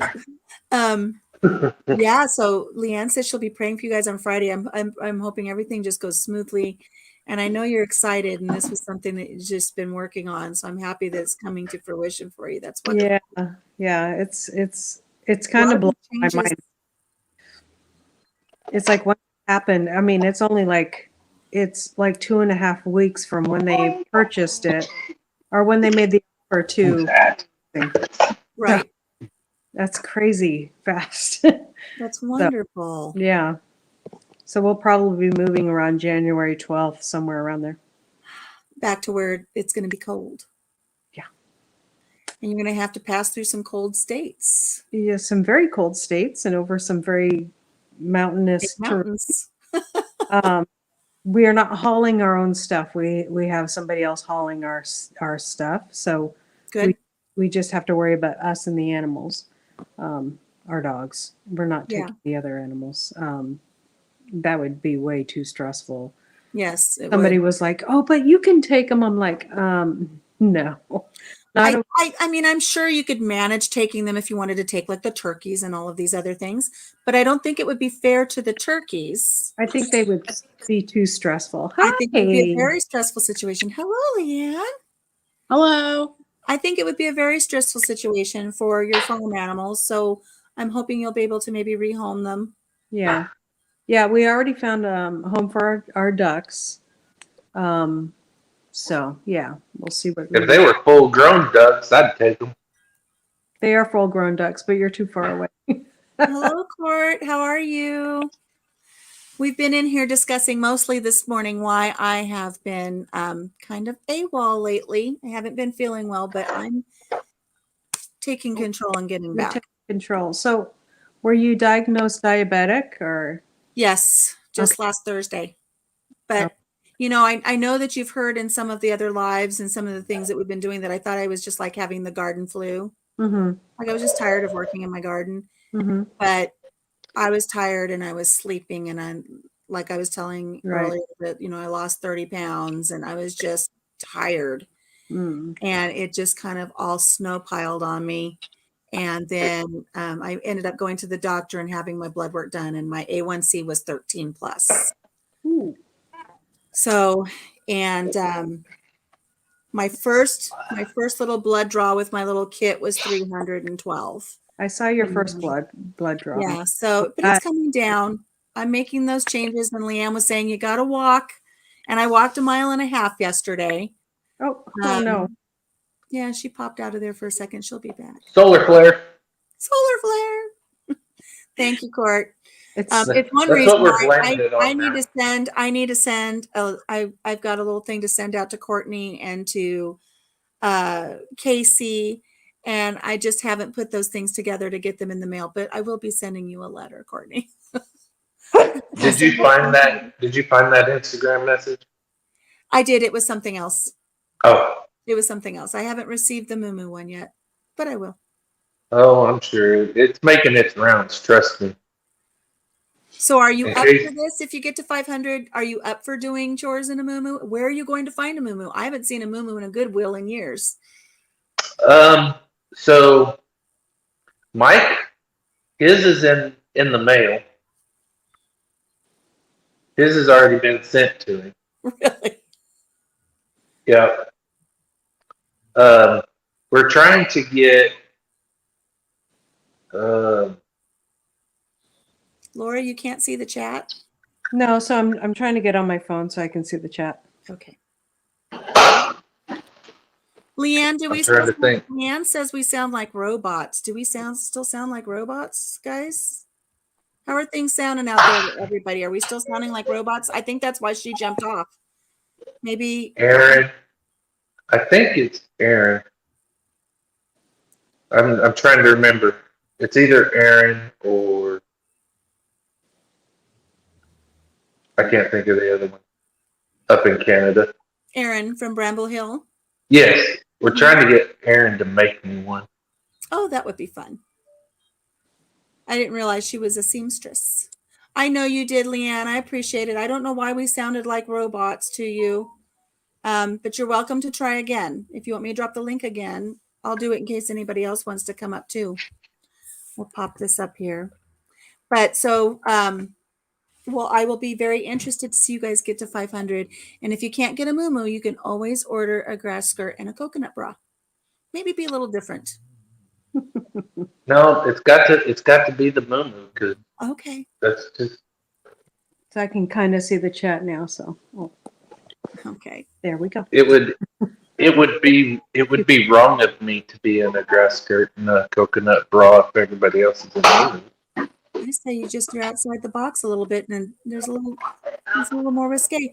Leanne says she has an announcement for all of us. I wonder if you want to try to come up again and try it again, Leanne, and see if you want to share. Announcement. Let's hear this. I want to know the 'Cause announcement. I'm gonna try and take another drink of this coffee. If I didn't catch my face the last time, you might catch it this time. What's wrong with the coffee? Okay, maybe it was just first drink. Why? Nope. What was that? Do you have soup prep in there?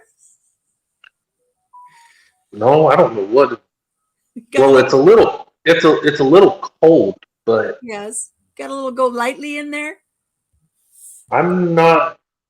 No, it's black. It's just black coffee, but it tastes funny. Okay, Leanne's going to try this again. Let's see if we can get Leanne up. And even if we sound like robots, I think you're not going to sound like a robot, I hope. And share with us your announcement. There we go. You're on, Leanne. Am I there or am I still backstage? You're here. You're here. Well, anyway, Here. can you hear me clearly? Yes. Yep. All right. So let me get this out before we sound like robots again.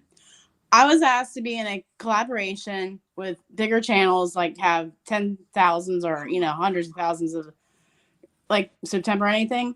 So it's an open collaboration. So everybody can post their own videos, replies.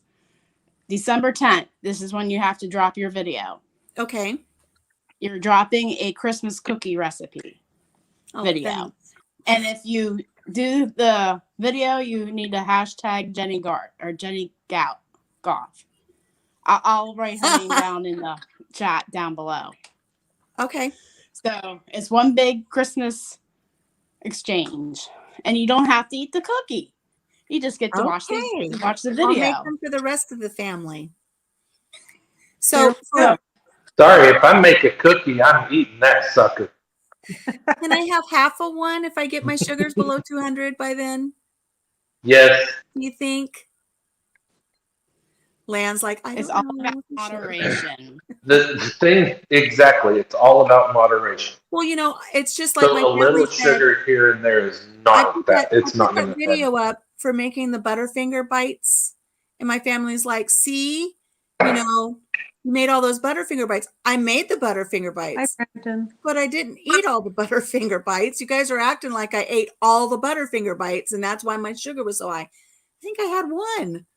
I took them over to my kid's house, and Jim ate some, and use dates to sweeten it. Hello, Rochelle. I saw you pop up, and I didn't get to say hello. Welcome. That's smart, actually.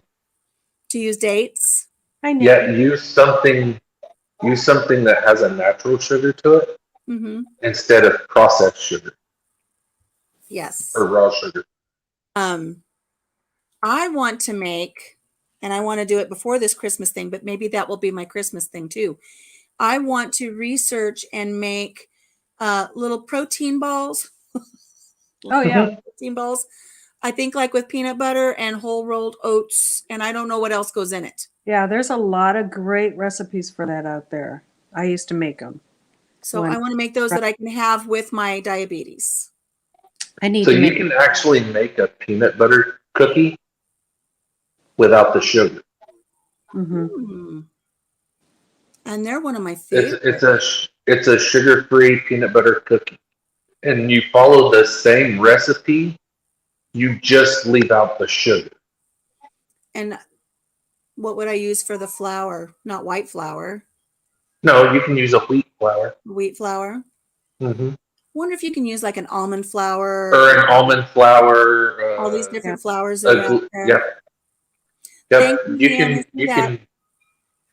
Yeah, I've had them like that.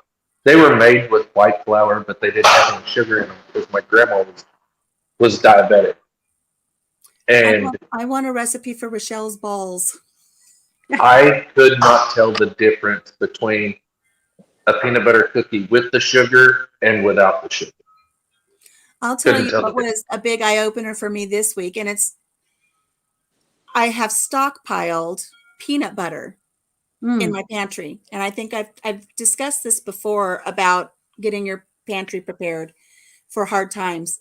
And I have all this peanut butter, and my husband says, "Why do you need so much peanut butter? We don't need so much peanut butter." And it's so I have it for the grandkids in case they need it. But I picked up some Laura Scudder's all natural, no sugar peanut butter, crunchy, so that I could have a teaspoon or a tablespoon in the morning and everything. And boy, you sure can taste the difference between just regular peanut butter that has the sugar in it and the all natural. Yeah. Big, huge difference. But I prefer the all natural, but it's like can't afford the all natural stuff. I know. It's I think I'm gonna almost have 3 to- times higher. It seems like. Yeah. I'll have that for now because I'm only having like a tablespoon at a time on like a half of an apple. Peanut But- butter is really easy to make, though. If you can find good bulk peanuts, organic peanuts, and grind them up yourself, it's pretty easy to make. Okay. And I'm getting a new food processor, so that will help too. There you go. Not only did Papa Jim get me that new canner, he told me yesterday, he said, I want you to go online and look for a new food processor. Because I don't know if you guys know, I lost the blade to the food processor my mother gave me, which has broken my heart. I cannot find it. Hello, dragonflies. I have too much peanut butter stored now. I need to use some of it up. You need it for Dad's new recipe. Research Trim Healthy Mama Plan. They have great recipes that don't spike blood sugars. Thank you, Leanne. That would be wonderful. Well, good morning. We've got some new people coming in. I feel really, really horrible right now. What's the matter? I could have swore you just said, I have 2 penises put up for later. Who says I don't? Who says I don't? Good morning, M. Bedmar. Well, and it threw me off because we're talking about peanut butter, and I'm like, where in the world did penises come from? Oh, time to get your hearing checked. I was gonna say, I don't think it was in the, And people are walking by. I don't know where all these penises came from. like it did. It was like it completely stumped me because I was just like, Well, and M. Pedmar says, "Are you okay, Chris? You look sick." And I think I was thinking that. And I think Laura was thinking that when you were like, Yeah, "Chris, I just feel so horrible." It's like, what is in the coffee that's made you sick now? I thought you were Well, going to hurl. I And then just to think that you're just talking because you think I said I got some penises stored away. which would be not. And they're sugar free. Yeah. they're sugar-free. Well, got to think about the health, huh? That's right. That's right. Yeah. Yeah, you want to know where those extra penises came from? Go ask your mom if you want to know where those things come from. Yeah, I No. might. Somebody suggested maybe looking at getting a Vitamix. I don't know if that's in his budget for me to go all Vitamix on him, but I might look into it. If you can't get a Vitamix, Ninja is pretty good. I have a small Ninja. Yeah. I have a small one that I do like smoothies and stuff in. Right. But I definitely want to have. I need a new food processor. Yeah. So I'll be. There's a lot you can do in your food processor that you don't need a Vitamix. Vitamix are great for want to make a soup. You grind it all up and then it warms it too. Mm-hmm. So and see, that's where I will eat the broccoli and the cauliflower. If it's ground up and smooth in a soup, I will eat it that way. Yeah. Like a little cheese or something like that. Rochelle's like, I am staying out of this conversation. She's not going to touch it with a 10-foot pole or. You probably made Daz blush. 2 sugar-free penises. He doesn't like jocularity. Oh, yes. You need to use up all of that peanut butter. If it's got the oils in it, it will go rancid. Mm-hmm. So I'm supposed to wear hearing aids. Mm-hmm. Now we know why. Because I'll hear sound, but a lot of times I can't make out the words that are being said. And I am supposed to wear hearing aids, but everything around me is so loud. And then I can't wear my earbud in order, to do these great lives that we always have. So, yeah, really what I hear is just a shot in the dark. Oh, Rochelle, you size queen. The thing, okay, so my husband just got new hearing aids from the VA last week. And it is a big adjustment, because everything's so loud at first. And your brain actually has to recalibrate a little bit. And that takes a while. It does. And so he's dealing with that too. But the nice thing about it is he hears his phone through his hearing aids. Oh, wow. So music and all of that stuff that he plays on his phone. Mine worked like that at first. And then just went haywire. So like my hearing aids work just fine. But there's the Bluetooth capability is horrible. It'll work great for a while, and then it just goes to crap. Mm-hmm. So there are several veterans who have those, and literally they're replacing them about every 6 months to a year because the Bluetooth capability goes out. So just be sure to keep that in mind. Okay. That they are getting better with it. They're tweaking them every so often, so they are getting better. But I know the pair that I've had, within about a month or two, it just I couldn't hear very well. Nobody could hear me if I was talking because it acts like a Bluetooth headset. Mm-hmm. But yeah, like nobody could hardly hear me if I was talking to them on the phone. Uh, I couldn't hardly hear anybody, so I was ending up having to turn my Bluetooth off and talk regularly. Well, then it was super loud, way too loud. So it's like I can go I think deaf because everything's like sounds like it's just screaming in my ear Mm-hmm. 24/7.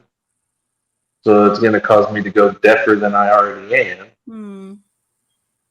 Or I can just take my chances and hope that I hear the right words that come out of Right. people's mouths. Well, since I was saying peanut butter and you heard two penises, I will tell you it made me think of a story, and I haven't shared a story in a while. So, and I don't think I've shared this one already, but maybe I have because I can't remember. But I think I've shared with you guys before that my son was in a very serious accident back in 2009, and he was in a rollover, and his hand got pinned underneath a roll bar. And when it got pinned, it broke all of the bones in his hand and pushed them through his palm. His bones were sticking out of the palm of his hand. And it was a really serious accident. He went into shock, almost lost him.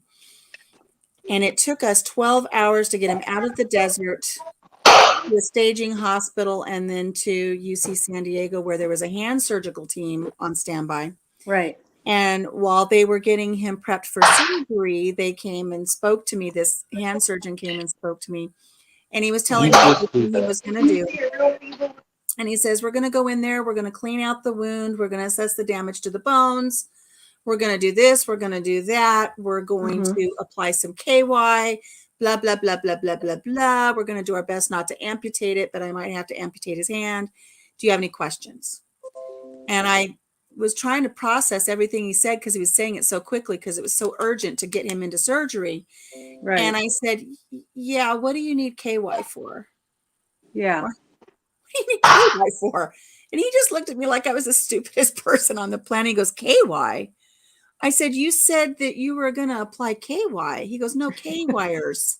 They're wires that will help put his hand back together. When you said it, KY, I was like, what? okay. And so I was mortified that I'm sitting here going, what do you need KY for? And he's like, you're an idiot. Yeah. Oh my goodness. To penetrate the wound. I still don't know what the wires are because he didn't need them, but he did they saved the hand. They didn't have to amputate his hand. Oh, thank He's God. got 3 steel plates and 18 titanium screws that hold his hand together now. What is KY? It's an abbreviation for Kentucky. It's a lubricant. It's a better Vaseline. Yeah. Yeah. Okay, so another funny story. I was making soap, and I was Nice. just getting started in making soap, and I was wanting to find some essential oils to put into my soaps, and I hadn't put together the resources yet to get all of my scents and stuff from companies that actually offer that. And so I had gone to Walmart because it's the only store we have around the area. And I said, I'm looking for some essential oils to put into some soaps, and this is what I'm doing. And the lady kind of goes, she goes, I know where those essential oils are. She goes, follow me. So she has me follow her. And you know how in Walmart they have the employee meetings and they'll like gather in the center of an aisle? Kind of pump you up stuff. Yeah. Yeah, pump you up stuff. She actually like weaves her way through this meeting and has me follow her. And just on the other side of the end cap where they're standing, she says, here you go. And she took me to all of the personal lubricants. And she goes, do you see anything you need here? And it's like, well, maybe, but not for making soap. I said, I want oils for making soap. She's like, well, I don't know what that would be. Here in front of all these people standing there, why not just gather everybody? And while we're at it, let's go visit the preparation H aisle and let's find some more embarrassing things. Oh, that is funny. So my father-in-law was going through, I can get worse, Pedmar. My father-in-law was going through a bunch of stuff that he had gotten from when his mom passed away. Mm-hmm. And they had actually brought it all down and stuck it in our shop. So we don't have a clue what's in it, but he's going through it. And they run across an adult toy. Mm-hmm. And I was like, I told my wife, I was like, oh, y'all found one of those personal massagers that you get like from Walmart? And she was like, no, it was not one of those. Funny. She was like, I'm like, I learned so much about my grandmother going through all of this stuff. Yes. Well, the older you get, the more you need help. So. The more you need different forms of peanut butter. Mm-hmm. That's right. Mm-hmm. My brother and sister-in-law moved into a new home. And it's like the people were moving out as they were moving in. And I don't think the people moving out got all of their stuff out. Right. And my Sometimes brother, you feel like a nut. Sometimes you don't. They had ferrets. And so the ferrets, are running around the house while they're getting settled. Mm-hmm. And, the little ferrets, you can hear them running down the hallway. Prump, prump, prump, prump. They're just running all over the house. Right. Well, they heard this prump flap, prump flap. Like, what is going on as they're coming down the hallway? Oh, wow. Okay, it took 2 ferrets to carry it. Mm-hmm. Oh, What they found in the closet.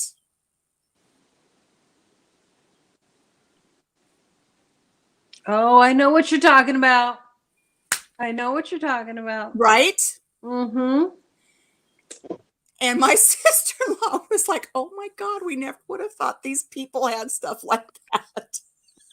But they couldn't get it away. The ferrets were like, this is mine. And they're running around with this thing crashing into the walls. When What did you start? I had a sister-in-law, a cousin actually pass away. And her husband had passed away before her. And so her siblings were cleaning out her house. And in this house, they had a very special room. And Was it red? I don't know if it was red. They didn't tell me what color it was. But they somebody will described get it that like, reference. they're like, have you ever seen or read those books, 50 Shades of Grey? That's why I asked if it was a red room. Mhm. Yeah. And so they're like, Better, yes. I mean, this is a nurse and a doctor. Hey, Yeah. they So know how the anatomy works. Why not put it to your advantage? yeah, They just like to role play. Right? I guess so. Wait until your dog finds it and thinks it's a chew toy. There's a cartoon where the lights go out and somebody tells the kid to go get the flashlight. Yeah. The kid Seen comes that back and says, I found one in mom's drawer. So I was going through TikTok the other day Mm-hmm. and ran across the video. I need a cup of And coffee. this woman Drink with all this going on. drives a truck for a living, Mm-hmm. and she put her truck in the shop, and she was like, "I ain't think nothing of it, you know." She was like, I come back and this mechanic comes out and he's like, I think you have something really wrong with your truck. I don't know if something's like in between the wall and the like up in the truck or what. He goes, but when the truck is turned off, all we're hearing is this buzzing sound.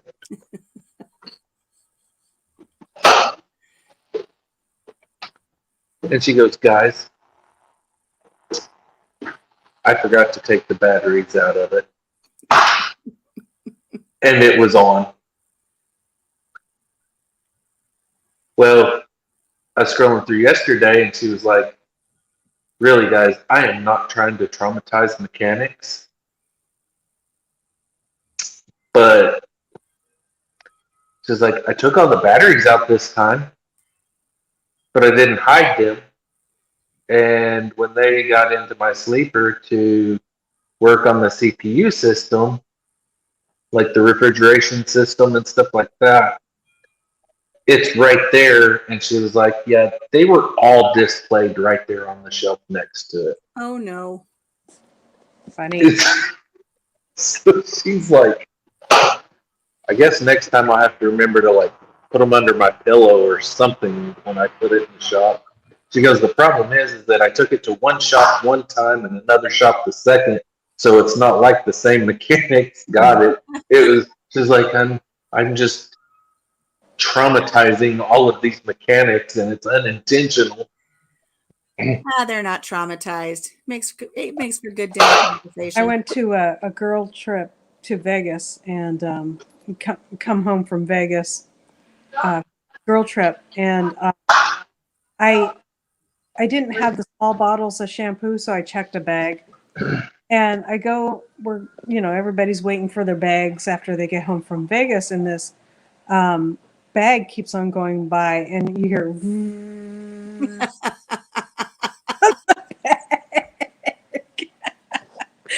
And it would go around, and that person took a while to get off the plane. And when they finally got their bag, I'm like, I just want to see. Everybody at the turnstile's like, Yeah. yes.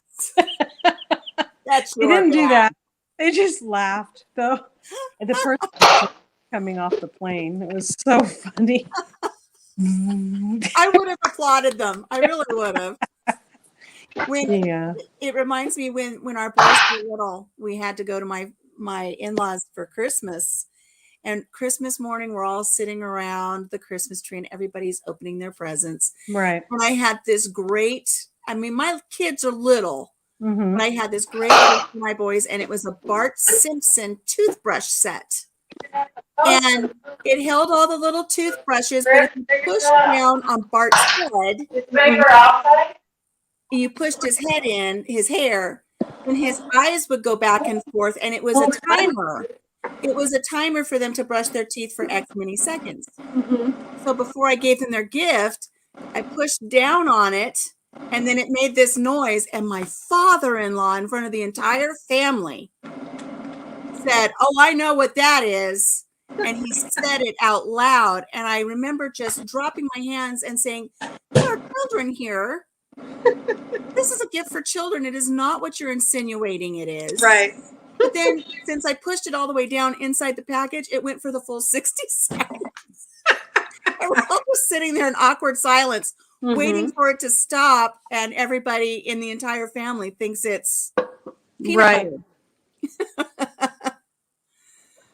Hilarious. See, it could have been a toothbrush, but who knows, right? In that bag. Maybe it was. Maybe. Maybe. And then I would applaud, and then if they said it's my toothbrush, I'd say, "Very good for you and your oral hygiene." Wink, wink. But yeah, you're wondering, right? I think it's awesome. I know we were going to go on a trip with a bunch of friends down to Mexico, and it was a last minute thing. It was a last minute thought.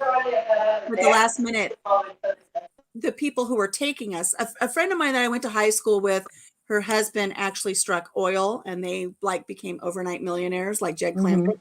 And she took all of us from high school, all of her high school friends. We all went to Mexico. She took all of us to Cancun, Mexico. And we were thinking, right before we started checking in, somebody said, if somebody would have brought one of those noisy toothbrushes, we should have put it in their suitcase and then watched them go through security. Turn it on and watch them go through security. Right. That was a missed opportunity. We should have done that to them. That would have been fun. I watched a video where this woman puts her suitcase up there, and the TSA agent is like, "Ooh, I got to search your bag." And so he opened it up and he closed it real quick, and he was just like, peanut butter. And this woman was like, New code word. I am so sorry. She was like, I forgot that was there. And he's just like, No, she uh, no, she did. So what do you in the do? video, what did he find in her suitcase? What do you do? What? What do you do An when you have adult, like that an in your adult bag? They're toy. asking you to take your electronics out and put it on the exterior. You just put it through. You just put it on the conveyor belt to go under the Yeah. X-ray. Standing upright.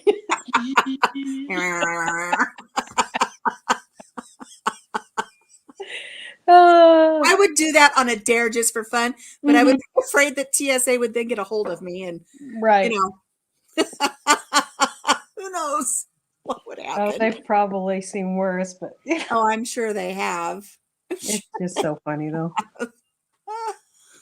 Oh goodness. Let's see. It's like Laura got arrested by TSA for a prank. Yeah. I could see the headlines now. Mm-hmm. But for me, my friends would be like, oh, I expect that of you. I got pulled over by airport security because I bought a lighter that looked like a pew pew and had it in my checked bag, but then bought something and pulled a few things into my carry-on because I was over the weight limit. Yeah. Poker chips that they thought was C4. They've got a file on you somewhere, Rochelle. They do. My sister, when she was, I don't know, she was only like 14 or 15. She flew from Iowa out to California to see us. And when she flew out, everything was fine. Mm-hmm. She had gone to the little county fair here, and she had done where, you pop the balloons, and she won a little pocket knife. Well, she had no use for the pocket knife. So she thought she would bring it out to California and give it to Papa Jim. Well, she forgot to give it to him. So when we go through security on the way back, it gets flagged. And I'm telling you, and this is before 9/11, she had 4 or 5 agents around her interrogating her about this knife, and they were going to have to confiscate it. And they took her, we accompanied her, but they took her to an office and they wrote up all this stuff on her and said she was going to have a file now. And it was just a little pocket knife, but it was sharpened on both sides, which is illegal in California.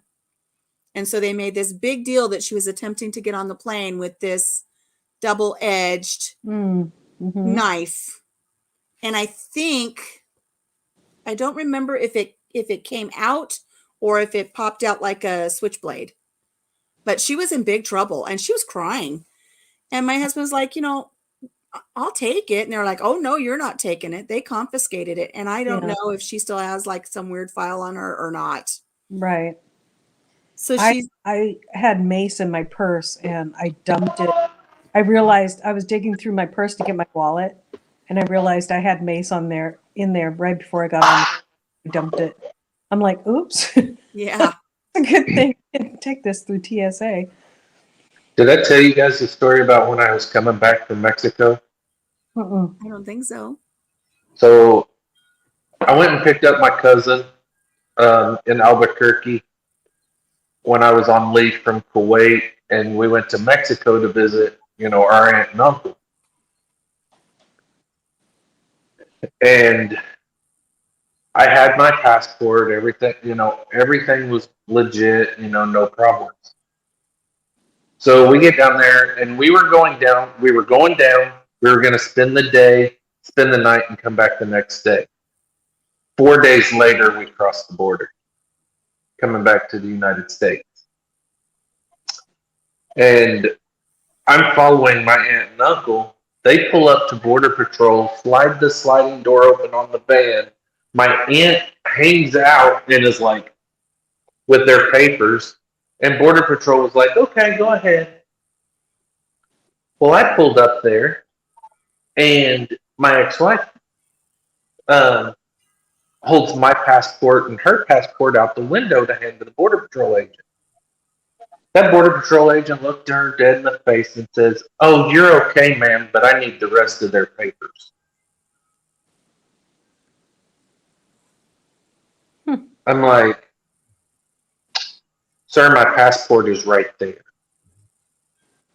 And he was like, "Yeah, right, I need to see your papers."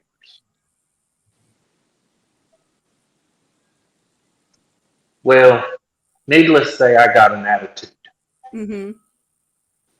We don't need no stinking badges. He's got to go. But to finish Rochelle's story, she said that lighter was, she tried to show them that it was a lighter, but if it's shaped like a pew-pew and she wants to show them how it works, that turned out to be a bad deal. Oh, Rochelle. I had to go pick up Jim from the airport one time, and I had a little keychain that had pepper spray on it. Mm-hmm. And I knew I wasn't going to be able to get through security with it. So I took it off and I put it under the front seat of my minivan. Mm-hmm. And went and collected him. We got in the car, we went home, and I totally forgot that I'd put that pepper spray underneath the driver's side of the van. And several weeks later, it was payday, and I went and picked up his paycheck, and I told the kids, let's get Daddy's paycheck in the bank, and then I'll take you to McDonald's, we'll go have lunch, which was a big treat for us back then. Yeah. Well, the drive-through was closed, so I had to go in, and the baby was asleep in his car seat. So I thought I'll just leave the other boys with the baby in the car. I'll park right where I can see them, Mm-hmm. and I'll run in and I'll put his check in. And of course, there's a line, and I'm looking at the window watching the kids and inching up in line, and I only had one person in front of me. And I heard this blood-curdling wail of a scream, and the sliding doors open to the bank, and here come all four of my children. Snot pouring out of their nose, crying. Some of them can't see. Poor babies. They're vomiting and snot everywhere. Oh. And I just looked at the guy in front of me, and I just like, they had found that pepper spray under the seat and activated it in the car. And all four kids are walking into the bank completely covered in pepper spray. Oh. No McDonald's that day. Oh. Yeah. But I got so mad because I'm like, dude, I'm trying to give you my passport, and he wouldn't have it. And he was like, well, of course, so I started playing, we started playing all these 20 questions back and forth, and I did have an attitude. And he was like, I'm going to need you to pop your trunk. I'll pop your trunk. So I popped the trunk. And he was like, sir, I need you to get out and come open your trunk. I'm like, are you serious? Yes. Fine. Well, I threw the trunk open so hard that it slammed shut. Because I was starting to really boil over. So I had her do it, and I was like, hey, pop the trunk again. So I popped it, and I put it up, and he's looking, and he pulls this big old cup out, and I'm talking, this cup's this big that we had alcohol in the night before. And he like sniffs it, and I was like, yeah, we drank that on last night. We're taking them home for souvenir. And like, he's just being super nosy. And going through everything. He goes and gets their little drug sniffer box. And he's a big guy. I mean, he was a really big guy. And there wasn't much room in the trunk. So I waited till he wedged himself all the way in there. And then I looked at him and I was like, I said, I'm sorry for the attitude. I said, but I'm just frustrated. I said, I do the exact same job that you do. I said, the only difference is that you're looking for drugs and I'm looking for bombs for the United States Army in Kuwait. Mm-hmm. And he pulled out of that trunk so fast. He heard the word bomb. And Yeah. he looked at me. And he was like, you're in the armed forces? And I said, yeah, you'd have known that if you'd have looked at my passport. Yeah. And he was like, I am so sorry, sir. You have a wonderful day. He didn't check my cousin's paperwork. He didn't check nothing. Mm. Like, as soon as he realized I was in the military and I was home on leave, his entire attitude towards me changed. And I'm like, that is so ridiculous. Yeah. You know, that they would, that's how that had to go down. When Mhm. all he had to do was look at my freaking passport, Right. you know, and I got so frustrated that I knew I had one more checkpoint to cross. So I tossed my wallet up on the dash with my military ID showing, and I come cruising through, and I was slowing down, you know, so that I could, you know, stop or whatever if I needed to. And this border patrol agent is like, whoa, whoa, whoa, stop, stop, stop, slow down, stop, stop. And the soldier that was standing there looked over and saw my military ID, grabbed this border patrol agent by the collar, jerked him back up there, and said, looked at me and said, "You have a nice day, Sergeant." I was like, "You too, Specialist." And he looked at that border patrol agent. He said, "No, we're not doing this." Mhm. You know, he's like, "You have a good day," and I was like, "Have a good one, guys," and drove on. But I'm like, seriously, people, just because you're in this position doesn't mean you're better than everybody else. Yeah. You know, treat people with respect. We had a Safeway by our house I used to live in, and this security guard for the parking lot was high on power, let's just say. Mhm. And you would park for a second and like drop things off, and it's like little deposits, you would make at the I'm going to date myself, the DVD store or the video store. Uh-huh. And so we'd get out of the car real quick and keep it running and just drop our stuff off and not totally park. And this guy, if he caught you doing that, he would run over there and, you can't stop here, you're blocking traffic and all of this stuff. And I'm just like, really, dude?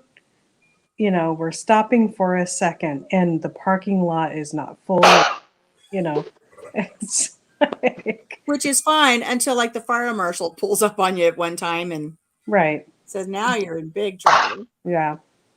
I've had that happen a couple times. I always park in the fire lane. Like I said, though, it's fine until the fire marshal gets you. Yeah. Luckily, I haven't gotten a ticket, but I did get a good stern talking to. Right. I know the fire marshal. Well, there you go. I didn't. I did now after that, but Yeah. Well, I was on the fire department for several years, and we worked closely with, Siloam Fire Department, some of the other rural fire departments.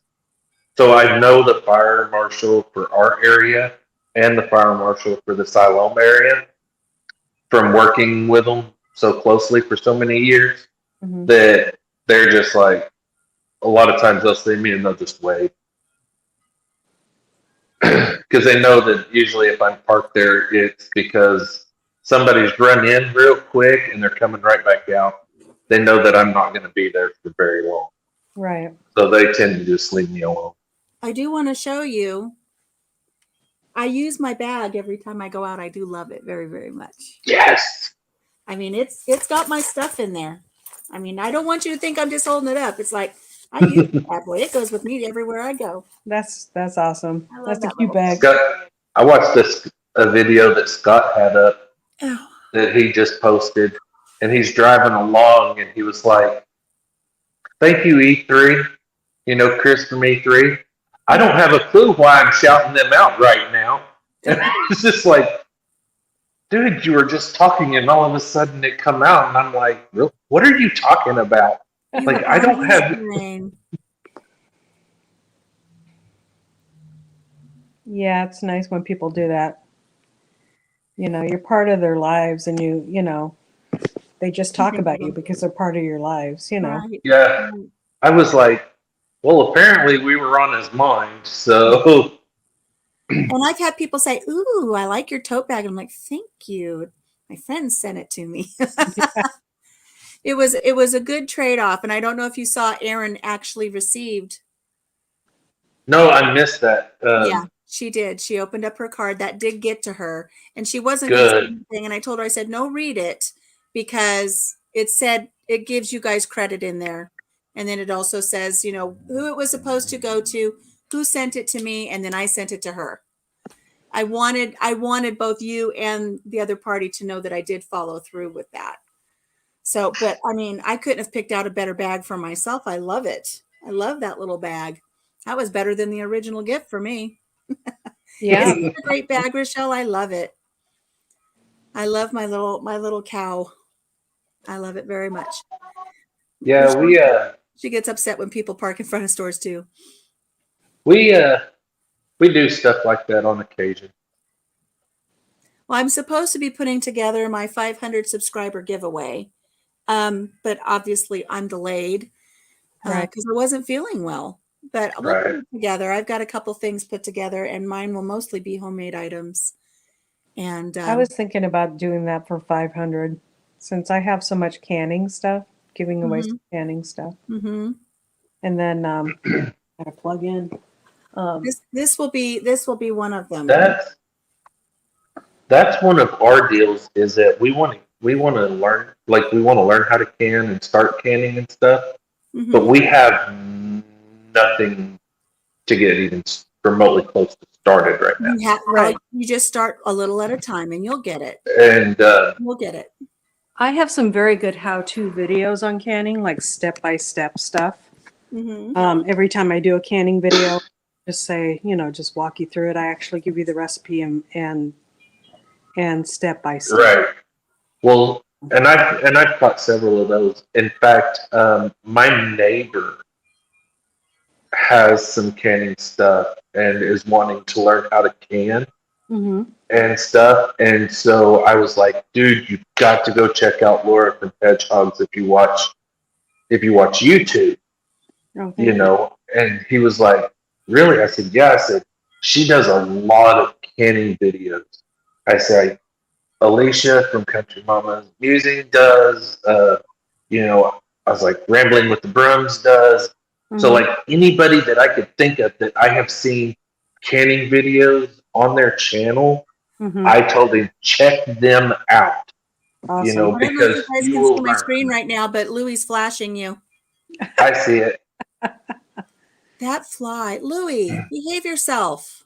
I said if you can't remember, I was like, just here, go to our channel, and you should be able to go through and might be able to find them that way. Yeah. That makes me think one of my So best canning videos is my Christmas jam, and I won't be able to make that for myself this year. Oh.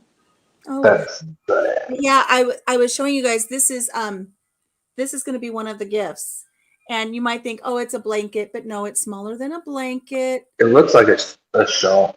It's not a shawl, and it won't show on the whole thing here, but I mean, it's this size. Where is it? Anyways, this is a canning mat. Oh, awesome. This is a crocheted canning mat. So when you take your jars out to cool, Yeah, you've just you don't got a want really nice surface. you don't it's want to just set them on a cool surface; they can break. right. You'll get Leave that footprint. Right. thermal shock. So it's really nice for taking your cans out of the canners and you set it on it, and it's 100% cotton, and That's it's also awesome. really nice. So that'll be one of the main gifts and I'm also going to be writing up my pattern.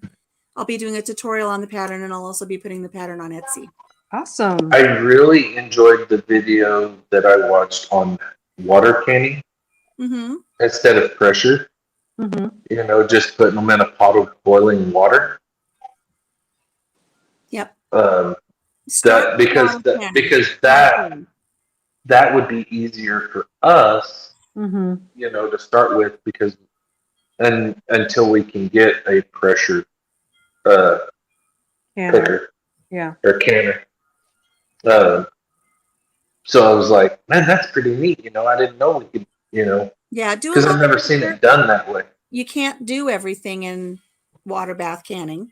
Right. Just your high acid foods, so your pickles, jams and jellies, things like that. But learn that first and then move into pressure canning. And I cannot say it enough. I really do love this Nesco electric pressure canner. Yeah. I really do like it. For small batches, that's For nice. small I can do 4 quarts at a time. But you know, even if I did my large one only double stacks pints, not quarts. So even in my large canner, I can only do 7, and I have to babysit that thing. That would This be a one I great don't. for taking your leftovers and pressure. Absolutely. Yeah. Absolutely. You've got 2 or 3 jars left of some soup or something. Yeah. Pop it in that pressure canner. Yeah. It's the same size as an Instant Pot, so it's just going to stay on my counter all the time. Yeah. That's awesome. Well, Hi, Joe. and I had seen where somebody had done it. Somebody had done some canning in a crock pot. Mm. And I'm like, I don't think it's going to get hot enough for that. Like, I just was like, Yeah. I don't know that it's just, I it's wouldn't going do to it in a crock pot. get And hot. also, there are some people that say that they will pressure can in an Instant Pot pressure cooker, and that is not the Yeah. same thing. Yeah. They do Don't have do an Instapot pressure cooker that is for canning. Yes, there's a But- new one that is for canning. Right, but do not use just a regular pressure canner. Yeah. Pressure cooker. Yeah, sorry. Yeah, don't use a regular pressure cooker. Cooker. Yeah, they're totally different. Yes. Yeah. But I'm seeing videos where people are doing it, and it's like, that is not safe. No. Yeah. And they're My not gonna grandma, do a new one. my grandma had a pressure canner. She had a pressure cooker. Like, I helped her make jams and jellies and candies, and helped her can tomatoes and green beans and all of that fun stuff. Straight, that we got to pick out of the garden. Yeah. So I have a base to build on, Mm-hmm. but it's been so long since I've done it Right. that it's going to take me a minute to kind of get back in the swing of things, and so it's like, but I don't ever recall her, water canning. Mm. So that was something that was new. Also known as water bath. or water bath, yeah. Water bath canning. I wanted to show you what I've been making in that new Nesco one that I just got. Oh, cool. Look at that. Awesome. This is my it looks Are those better in pickles? person. Onion soup? My onion soup, Oh, your onion soup. French onion soup. It looks better in person. This Yeah. coloration is off, Right. but it's got a beautiful deep broth. And I made the broth in my Instant Pot with all Nice. my veggie scraps. So that's just a vegetarian. That's what I love my Instapot. Like I'll take a frozen whole chicken from raising my chickens and put it in the Instapot and cook it from frozen. Like, a 7-pound bird, and it's done within an hour. It's pretty awesome. I'm going to be taking the red potatoes that I purchased, Mm-hmm. cooking them with skin on. I'll chunk them up, skin on, put them in my Instant Pot and cook them. And then I'm going to smash them and put them in my dehydrator. Oh, okay. And then once they're all flat, pop them in the dehydrator. And then once they're dried, and Denise gave me this hint. She said, "You saw whose peanut butter?" Somebody saw a peanut butter.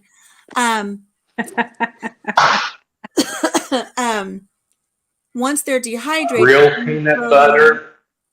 or nut free. Is it chunky peanut butter? Is it creamy peanut butter? The world wants to know. The world was. Once it's all dehydrated, then you pop it in your food processor to break it down into like potato flakes, and then you can store them, and then you make them into your mashed potatoes. Jim will enjoy them. Yeah. And then I've got 50 pounds of white potatoes that I'm going to peel and prepare, and I'll put those in those Nesco, and I'll just do batches of 4 And quarts so at a how do you time of store potatoes. those? You put them in a jar and just take the air out, or Mhm, okay. mhm. That's what I'll do. I'll use my little So it's almost like vacuum sealing, Mhm. right. I'll But in a- vacuum seal but the in a flakes. can. I guess you could put them in a bag too. You could put them in a Mylar bag. Yeah, might- instant mashed potatoes. Yeah, I gotta think of some creative ways because we have to ship all this stuff. And I have so many jarred foods, so jarred canned foods, and I'm like, Ooh, how are we going to do that? yeah. You can ship it to my house. I'll babysit them for you. Oh, Hi, Joe. really good onion jam and jams in there. Well, No, like Little Southern Brothers, Donna, use pirate ship because you're going to be able to ship it. Oh, and they also ship with UPS now Mm-hmm. instead of just that's through a the post lot. office, and Yep. it is so much cheaper to go through pirate ship than it is to go through the actual post office and actually through UPS. Yeah, but I don't think she can do that for all of her jars of canned No. goods. No. That would be outrageous. What I'm gonna do, I think, is that we're buying totes for all our shipping stuff. We have a bunch in the garage, so as soon as we signed, we are going to start packing this weekend, and I think we'll just wrap those kind of stuff up in clothing. Mm-hmm. Not our nicer clothing, but clothing, and ship them that way. So and then we don't want to put things like that in boxes. We're gonna put them in those nice heavy totes. So, are y'all doing like a pod, or are you doing like a shipping container? We're doing a shipping service where Mhm. we'll get it's like a full size trailer, and we get a portion of the trailer. And it takes like 10 days to get to its destination. And the military uses them a lot. Yeah. I forget the company's name. My husband handles all that stuff. I just get to do all the other stuff. And so we'll do that. We also have to my mother-in-law's house and bring that down in a truck and the shipping container, the trailer too, and because she's moving at the same time with us. So Postal rates have gone up in Penmar. So I don't know, but I don't think that would apply for what Laura's wanting to do with all of her canned goods. right. But they do have those different size containers at the post office. If they fit a certain box or under a certain rate or certain weight, that you get a certain rate for them. Yeah. But Yeah. like right now, if I had to go get the hundreds of canning jars that are in my pantry right now and figure out what to do with them, it would be a challenge for sure. Yeah. Yeah. And I spent the last few days, and I'm still doing it, organizing my pantry, and I just didn't realize how many canned goods I've already got. And I'm in there like going, goodbye, sweet relish. Goodbye, bread and butter pickles. Yeah. Goodbye, glazed carrots. Oh, Hello, yeah. green beans. Great glazed carrots, huh? What did you glaze them with? It was a brown sugar ginger sauce Oh, and canned them. oh yeah. Oh, that sounds delicious. Yeah. Can't have those anymore. Hello, Marcia. Yeah, we have been on for a while. I think I had a little bit to make up for last week when I cut things short because I wasn't feeling well. Yeah, I I came in even I trying came to. on this morning and I thought, gee, I don't even know if I'm going to get enough going on here to be on for half an hour. And here we are 2.5 hours later. The mailman just went by. I've got nothing done. That's like Monday in our life. Like I first got on and I was like, look, I have nothing planned for tonight. Mhm. I am not prepared. I said there's just a few things that I wanted to get out, like we finished our video in the shop, we've got that video coming out, just kind of things that have taken place, things that are in store for a little bit later. And, getting out the interview that we're gonna do. Like literally I got all of that out in like 7 minutes. Wow. Between 7 and 10 minutes. So I was like, I don't know what I'm gonna talk about. And somebody asked a question in the chat, and the next time I looked up at the time, I was just under an hour, and I was like, holy crap. Yeah, things I've go. been on here an hour, and I've got another live to go into, so I was like, we'll talk to you guys later, because it's at an hour already, and let's all go check out this other live. It's so So funny. I was like, plus dinner's ready, and so it was just like I'm still waiting for a love raid. I'm Yeah, still waiting for a love I raid. would love a love raid. I need to get your guys' email addresses. Mine's in my about. Okay, is yours in your about too? So yes, it is. Friday we have lives, and so it'd be fun to get different people up there. Yeah. So Yeah. Yeah, I mean, MPEG You Mom, should- I understand what you're saying now. it's been rough it's been really rough for me to get into lives in the evenings yeah, after I get home I from like to work. spend But my evenings with Jim.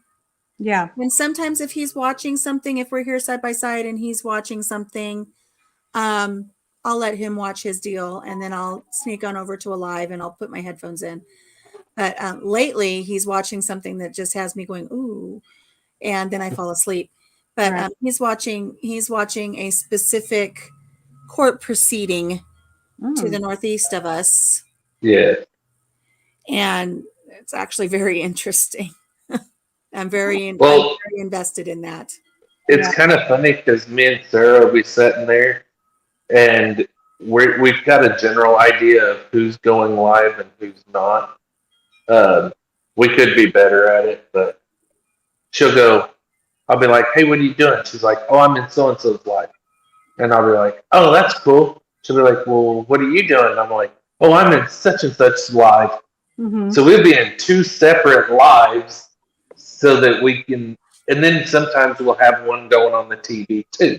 Mhm. Right. So it's like we're trying to cover as many bases as possible. Well, Right. now, Casey over at Ormsby, my hair's tickling my nose. Casey over at Ormsby's, he did a spreadsheet to kind of show when everybody's is. Oh, that's awesome. Yeah, I've got one main question for him. The answer is yes. And I'm going to find out why I am not on the beard scale. Oh, why am I not on the beard sale? Since chemo, I get this little patch right here. I would assume I would fall in the gold category because Mike from Vision Acres is platinum, and Scott with Rambling is silver. Mhm. So I would assume that I would fall in that gold category. And Scott's like, why did they rate me on the beard scale when I only have a goat? Right. Yeah. So. But I didn't even get ranked on that scale. Oh no. Well, there you go. So hopefully he hears this somewhere. So I'm going to be like, Bye, Lynette. so what do you think about my beard? Mm-hmm. You should. You should give him Yep. a little bit of grief over that. Which my wife was looking at our demographics and stuff, like who our target audience is. And it's males from like 18 to 40 or 25 to 40. That's mine too. It's like, wait, where are all the women? Male. And she was like, well, I know it's not because of me because I'm in very little. So my husband is a man magnet. Mm. I'm just like, My demographic is like 45 and up. It's funny. So I'm going to go back here a little bit. And, I'm sure that as Laura gets her household put together to move, I'm sure she will be packing what she can. And then if she has some family or friends that are in need of maybe some of the canned goods she can't take, I'm sure she will distribute those appropriately. And yes, it does say in the Bible, it's better to give than to receive. But I know that Laura will be a very good steward with the foods that she has and she's going to take with her. And then you're also not aware what we're talking about. There is another channel, Ormsby Farms, and Casey there, he has created this like beard club for men with all Mhm. of the people that are subscribed and that he's subscribed to. And he has placed all of the men with beards in this club. And then he gives them rankings, whether they're platinum members based on the size and the length and the grooming of their beard, Yeah. all the way down to, I don't know, honorable mention, which he took himself off of. And that was kind of funny. So that's what that's at. That's what that's about. Uh-oh, he's a bear, huh? Yeah, Rochelle and I know what that means. I need to still Papa Jim's water. He is something else. He certainly is. And I can guarantee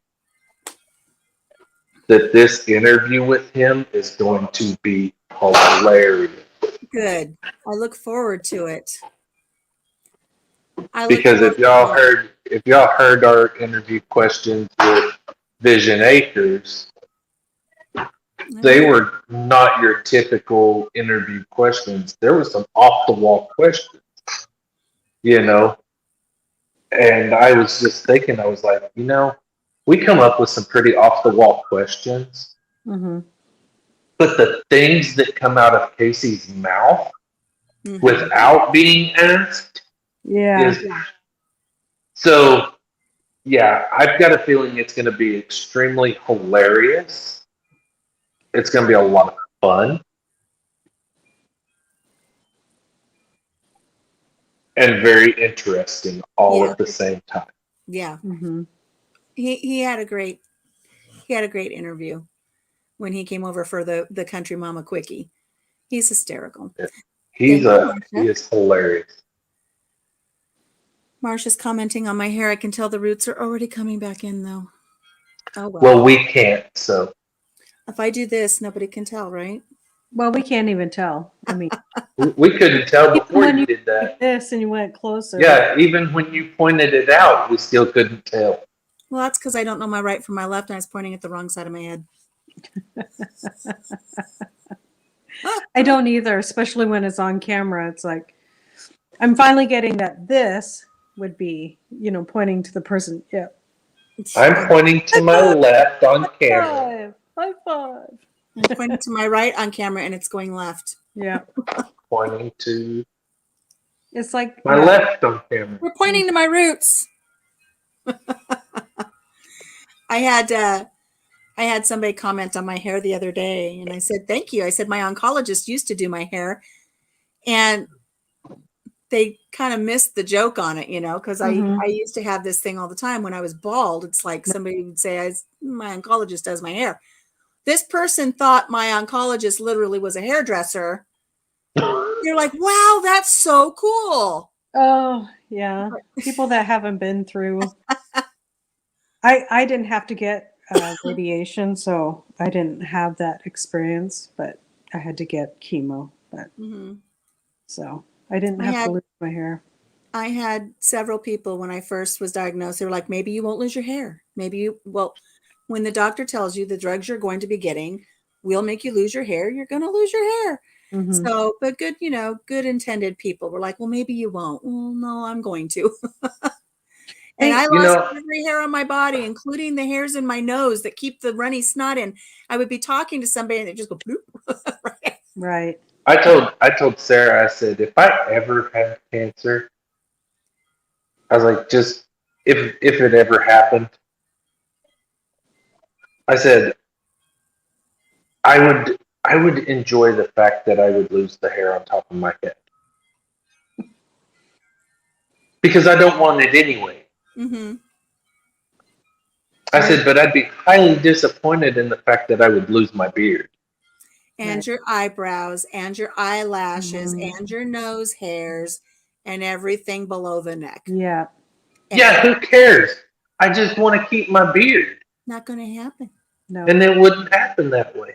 Yeah. And I'm very disappointed. They need to make one that will pick and choose what hair falls out. They do the freezer caps now, and they work for some people. So that's kind of cool, but yeah. I don't know. I don't think I could have something while you're getting your infusion and you've got something cold on your head. I think I would rather just curl up with a warm blanket give me my chemo, Right. you know, let the hair fall out. It'll come back. I was really looking forward to my hair coming back all curly, Yeah. and it didn't. I just got my straight hair back, but it was pepper. It was salt and pepper. Mm. So Mhm. before I went in, my natural color is like yours, Laura. Mhm. And then when I came out, it was like Scott's beard or Chris's beard, Right. all salt and peppery. Yeah. Well, all the stress of going through that, I'm sure. And Pedmar says you need to invent a beard wig, Chris. You could just loop it over your ears like a mask. Sarah told me. Have a Sarah close told me. ear. We were talking last night. We were just, I was just aggravating her, and I was like, yeah. I said, if anything was to happen to cause like all of my hair to fall out, like including my beard, she was like, don't worry. She's like, I wonder if they make beard toupees, Santa or beard, we according to or we Michelle. can just make one that sticks on. And I said, if that's the case, I said, I want a ZZ Top beard. There you go. And Pedmar was just saying her sons had ZZ Top beards. Good. My boys have pretty long beards too. Who? Stephen Powell's, isn't that y'all's address? That's in. No, sir. Oh, it's not? What is y'all's address? Yeah, some people are putting their 15. analytics up, 15? and they're confusing sometimes, but it's good to know sometimes what's going on with Stephen your Powell. analytics. But I try not to pay It's attention. like to them too much. 1367. The address on it. Well, Well, That's going to be that way. especially when you notice a drop off, yeah, stay out of that area of who's dropping off. YLES. Where you can actually see who unsubscribed and stuff, because sometimes they didn't unsubscribe. right. Let's just say that, Yeah, because I've done that where I've gone to people's channels and I'm like, I didn't unsubscribe to this person. mm-hmm. So Absolutely. don't get upset if somebody's unsubscribed on your channel. It might not have been them. I didn't even know where to look for that, and I never have. So I'll just stay away from it because I Yeah. will take things personally. So Yeah, I try to stay out of that area of my life. right. All positive things, people. All positive things. Yeah. But Chris, we're just gonna. You're never gonna have to deal with losing your beard. We're just gonna claim it. Yep. I know. So don't But worry. it was funny. I was just like, yeah, I want a ZZ Top beard. I said, and I'll just take it off at night, put my CPAP on, because that's usually why I don't have a beard, a full beard, anyways, because it doesn't seal right with my CPAP. And so, I was like, I'll just take it off, wear my CPAP. My wife was like, whatever you do not let me see you without it. Because I shaved it off one time, and I have not been allowed to do so since. Jim shaved his off one time when we were, I don't know, we were still in our 20s. And he shaved it and he came outside and I was like, oh no. Mm-hmm. You have to have a goatee or something. You have to have something. Right. Something. He went for a while with just the mustache, and it was, looking back at it now, it's like it's the classic 1970s. Mm-hmm. You know what I'm going to say. Mm-hmm. And then he has to have a goatee or something because he has a big, huge dimple in his chin. Mm. And he just looks, I don't know. It's not that I have a thing against the dimple in his chin, but with the dimple and, nothing on his face, he just looks like this little baby with a dimple. And no. Right. Last time I shaved, I got carded for buying spray paint. I like Yeah. the beard on my husband too. I don't like it when it gets too long though, and you give him a kiss and you're getting Yeah. his hair up your nose. Or like poor Monica, Mhm. Eric having a maggot in his beard. Oh. Yeah, that I felt so He'd been bad out for with her. the chickens and something. I don't know what happened with the chickens, but they were in a live and he felt something and he was like this while he was in his live. He's like, oh my God, he had a maggot in his beard. Oh. Good night, Dad. I just remembered. Go get some sleep, buddy. Guess what? Guess what? We got our first product review that we have been asked to do. Really? Nice. That's awesome. Through YouTube? Yes. Awesome. I was gonna say I don't trust the Uh, ones that come through Instagram. Nope. I guess we got an email. Sarah was telling me about it yesterday. It's for black mealworms Uh-huh. for chickens. Awesome. That's awesome. Nobody asked me to do anything with my chickens. Yeah. Me either. Well, we weren't expecting any of it. Like, we had gotten an email, saying, "Hey, would you like to do product reviews?" And I researched it, went in and researched it, but everything that they wanted us to like product review Mm-hmm. did not coincide with what we do for our Right. channel. Right. And so we were like, no, we better not do that because it doesn't go hand in hand with what we're already doing. Right. So it was like, I'm if looking somebody, forward to that. it's like if somebody pops up and is like, hey, we have this product we'd love for you guys to review, and it goes along with what we're already doing, then we would do it. But Did they send you the product? they haven't yet. They just, right now it's just email, you Mm. know, hey, we would love for you guys to review this product. Then our response. That would be So awesome. right now it's in the email stage, I would so love a product review for one of your canners. What is I was that? gonna say the Nesco pressure The canner. Nesco pressure canner. Just putting that out there. Yeah. I would like to do a review on what everybody's talking about me getting that really nice full-size Ninja Yes. Yes. or Vitamix. Yes. That- Anything like that would be great. But no, Yeah. I'm looking forward to when you do your video for that. That'll be great. yeah, it'll be awesome. If Yeah, they sent me congratulations. those larvae though, I'd have to have Jim do it because I'm not gonna be like You're not going to feed a dead animal to an animal. I'm not gonna pour it in my hand and give it to my chickens. I don't want to touch it. That's just not because I'm a vegetarian. I just don't want to touch the larvae. And I usually don't. We'll usually just cut a slit in the bag and just sprinkle them out so that we're not touching them. Look who's joining us. Hello. Hello, am I on? Where am I? You are. You're on live with KCMM. I had to think about that. KCMM, you're live on the air. Go ahead, caller. I'm calling in, and I don't know why my camera's off. There she is. There's the video. Hello. How are you doing? I'm all right. Good morning, you lovely orchid. No, those are lilies. But whatever. Lily. I'll take it. Do you know when you get your lilies from the florist, they don't have these little orange little things behind you there, the pollen, the stamen things? I worked at a florist, and when I would have to get the lilies ready, you actually take a tissue and you grab those off. It's called picking their noses. Why do you? Well, that's lovely. They Because stain really, really bad. They stain and Oh. it just drips everywhere. All of that powder for the pollen and everything goes everywhere. So you pick their noses. So even if you grow your own lilies and you bring them in and you pull those off, it's called picking their noses. I did not know that. I do pull it off though. No, Just imagine like sprinkling turmeric all over your counters. Yes. So yes, you've been doing a Your lot of nose nose picking, Michelle, and I've been doing a lot of nose picking, flowers and otherwise. But yeah.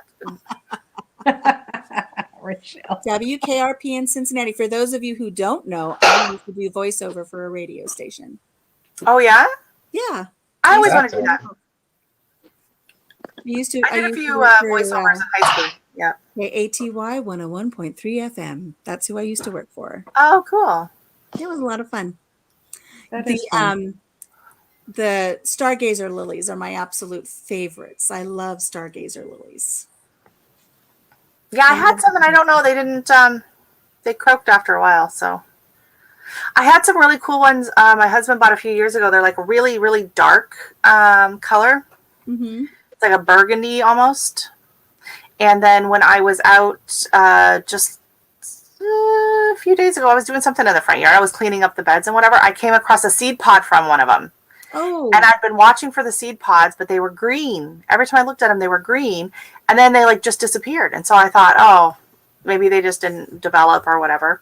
And then I found like a dried out one that had fallen underneath some of the petunias I pulled out. So I was like, score! nice. I just realized my shirt doesn't match my sports bra at all. But it matches my shirt. But it matches your shirt. We're It twinning. does. I talking about lilies and all that, it just made me remember. I wish, I shouldn't even say grow up because my mother gave this to me as an adult. But as you age and you start understanding the value of things, not monetarily, but true value.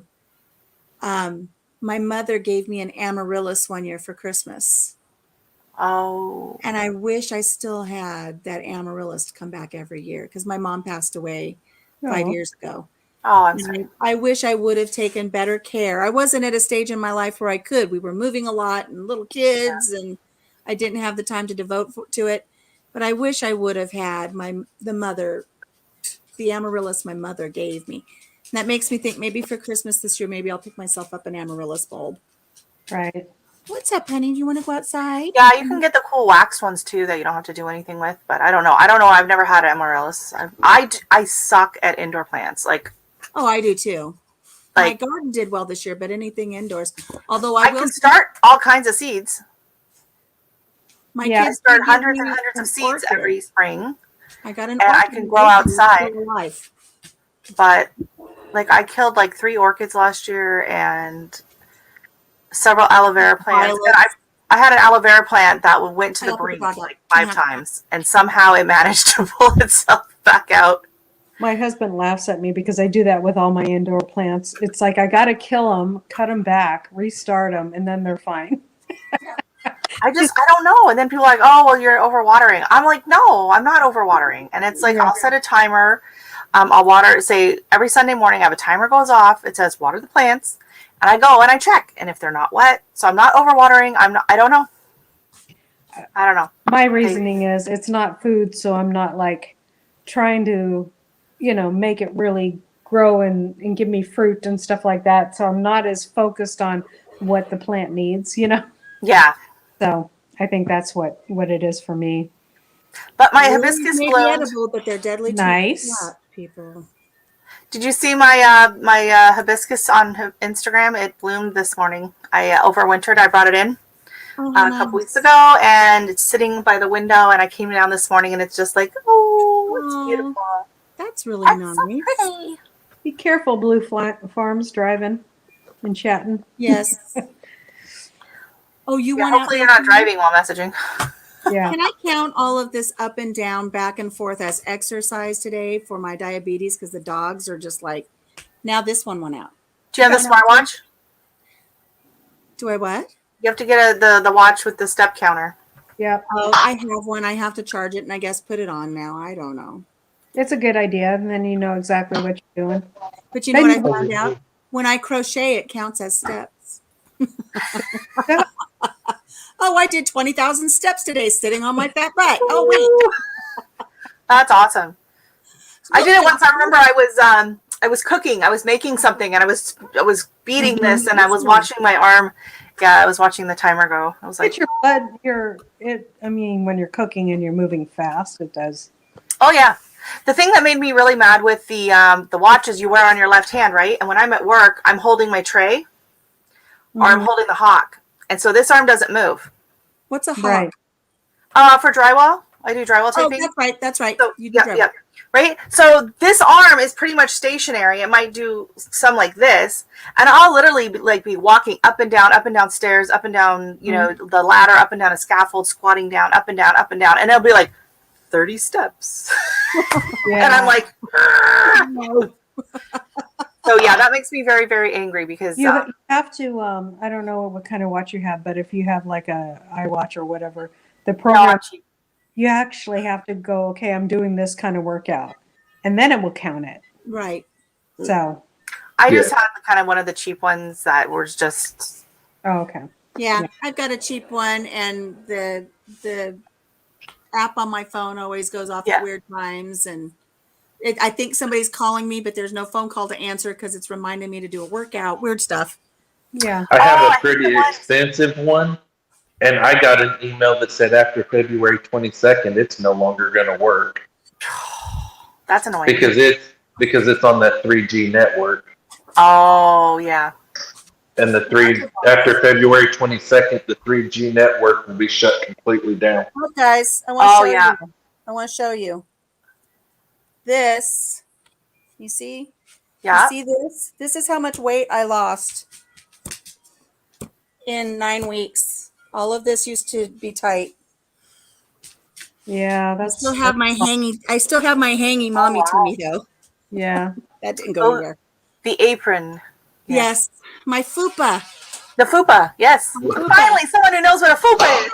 Hey, we should be Fupa sisters. Woo! Well, guys, I'm at 8%, so I'm going to jump off of here. Alicia, I'll shoot you an Bye, email Chris. here shortly, and we'll talk to you guys later. He's like, fupa, I'm out. No, I know what that is. Little fupa too. I'm fat too. I thought we lost Laura. It's just not called a fupa. It's called a. Well, it could still be It's fupa. called- Just it could. It's called It's a different acronym. peanut butter A. Yes. That's right. We call it a muffin top here, but fupa is A good. muffin top. Yeah. My Yeah. Muffin top's top's a kind of little all around. Yeah, it's on the sides. That's when I Yeah. wear jeans. Right. All right. Or, We'll talk to or you when I guys wear later. compression Bye, Chris. stockings Thank that you so don't come much. all the way up to my knees. Yeah. So some of my compression stockings like kind of come up, like they'll stop like mid calf, and then I get the Right. I have huge calves. I always have. Even when I'm thin, I've got meaty calves. Hello, Me too. Ann Dale. Thank you for Hi, stopping Ann in. Hey, Ann. And Garden Grid and 19. I'm sorry, I'm saying it wrong. I know. Throw Gear my first Gridden? name. Gridden? Gear Gridden? Gridden. Gear grinding. Fitbit Inspire 2. I don't have a Fitbit. I've had a Fitbit. Gridden or Griden? I call I him wanna Gear say Grinder. Gridline, Is but I that know how you that's say not it? it either. He's awesome. But welcome. He or she. Welcome. I'm sorry I don't know everybody's names. Yeah, I had the Mi Band, the Mi Fit Band or something. Mhm. And then it quit working when I got my new phone. The app didn't work with my new phone. Like it wouldn't ring on it. I couldn't get text messages to go through on it. And I couldn't get, because for work, it was really handy. I could get a call. I know who's coming. You know, my hands, I'm covered in drywall mud or whatever, right? The phone rings. It's like, you know, is it a scammer or is it the kid's school? You right? Like, so you always have to check. And that way it would come through on the watch. Or I'm like putting my wrist. No one can see what I'm doing. Okay. I'm like gesturing off camera. It's like a grape sandwich. Yeah. Yeah. Because we got our purple shirts on. Yeah. She's like a little grape Grape sandwich. and cream cheese. Are you cream cheese or are you cream cheese frosting? Better. She's Little marshmallow fluff. Marshmallow. Little fluff. Yes. It's like And a purple she's Oreo. macaroon. This is a macaroon. This is a purple macaroon and a purple macaroon, and then the little cream filling in the middle.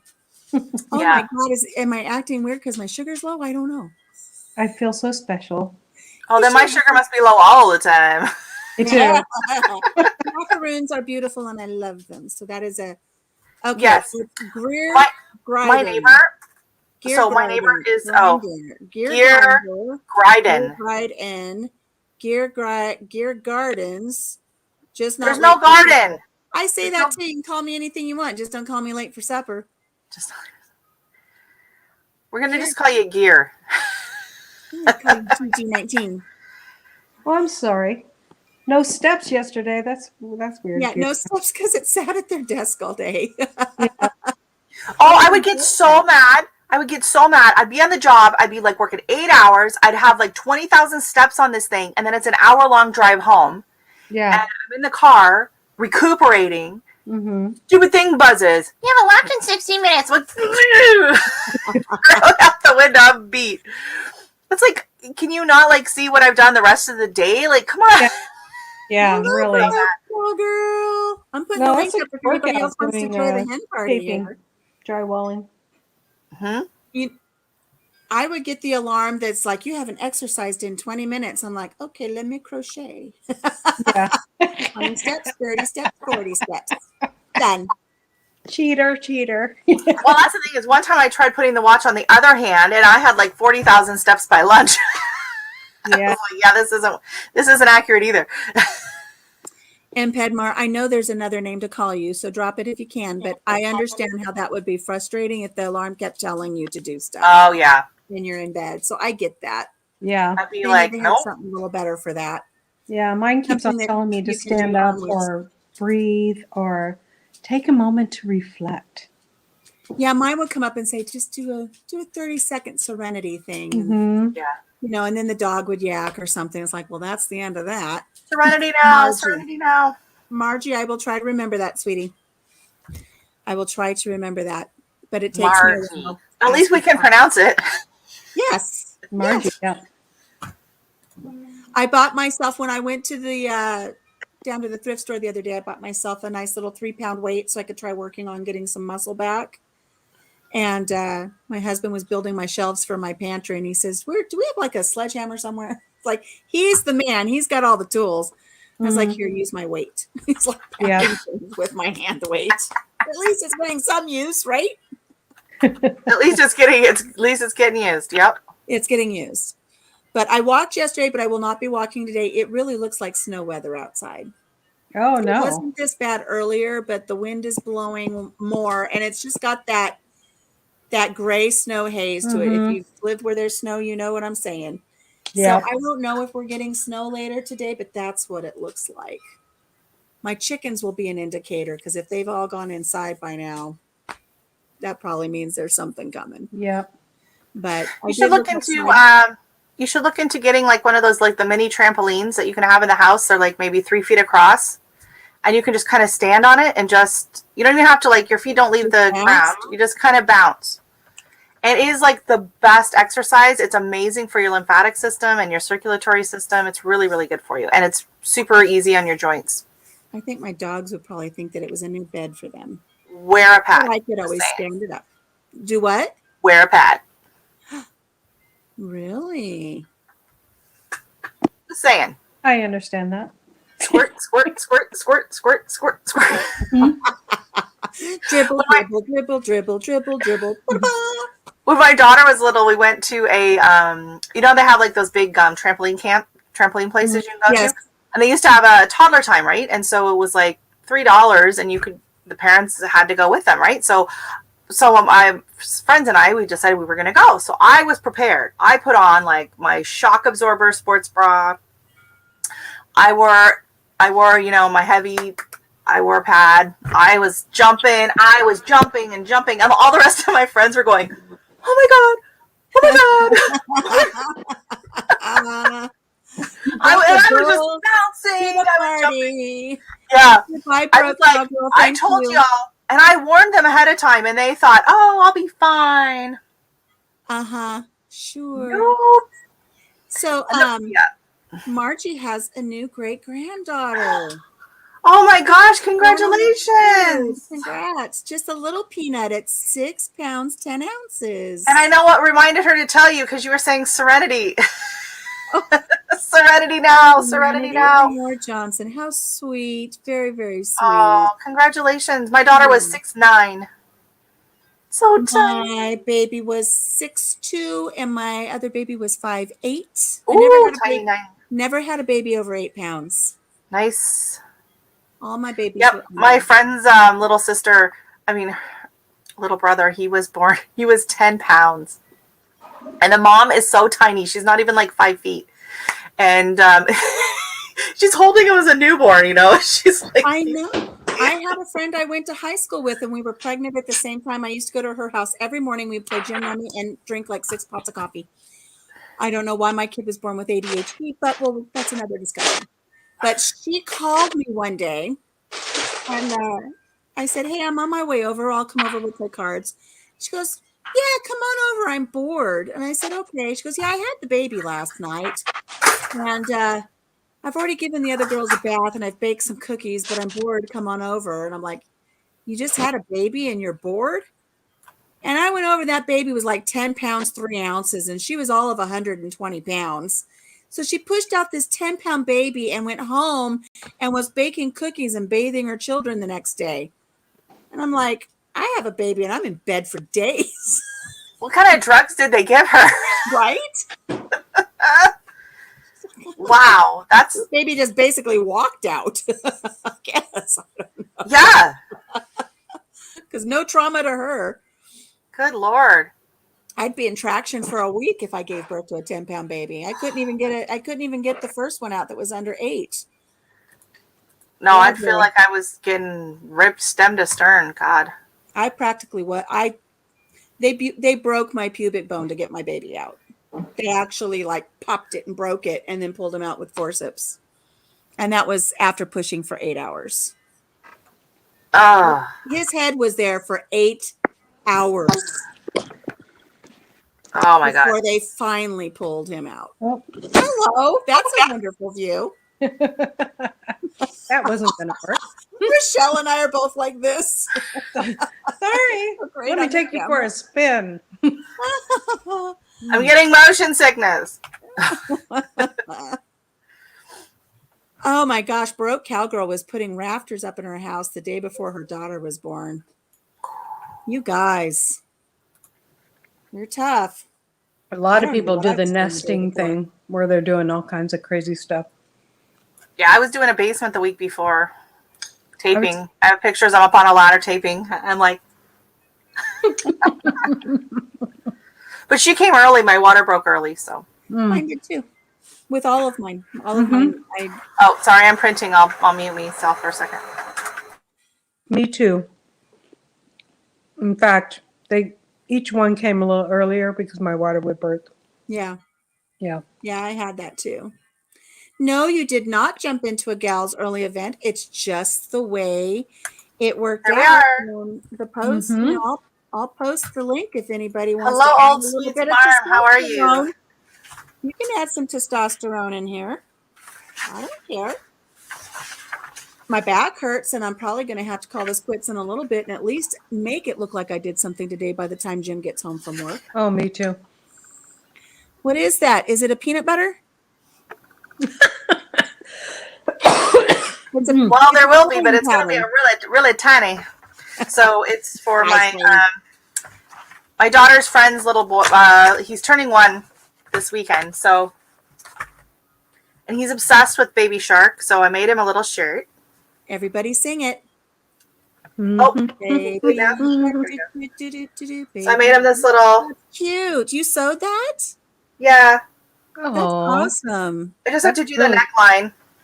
And so I printed out the pattern to do, I'm going to do matching leggings out of that same fabric. Very cute. And then I made this for my my husband's cousin's little girl. Is it an owl? It's an owl. Okay.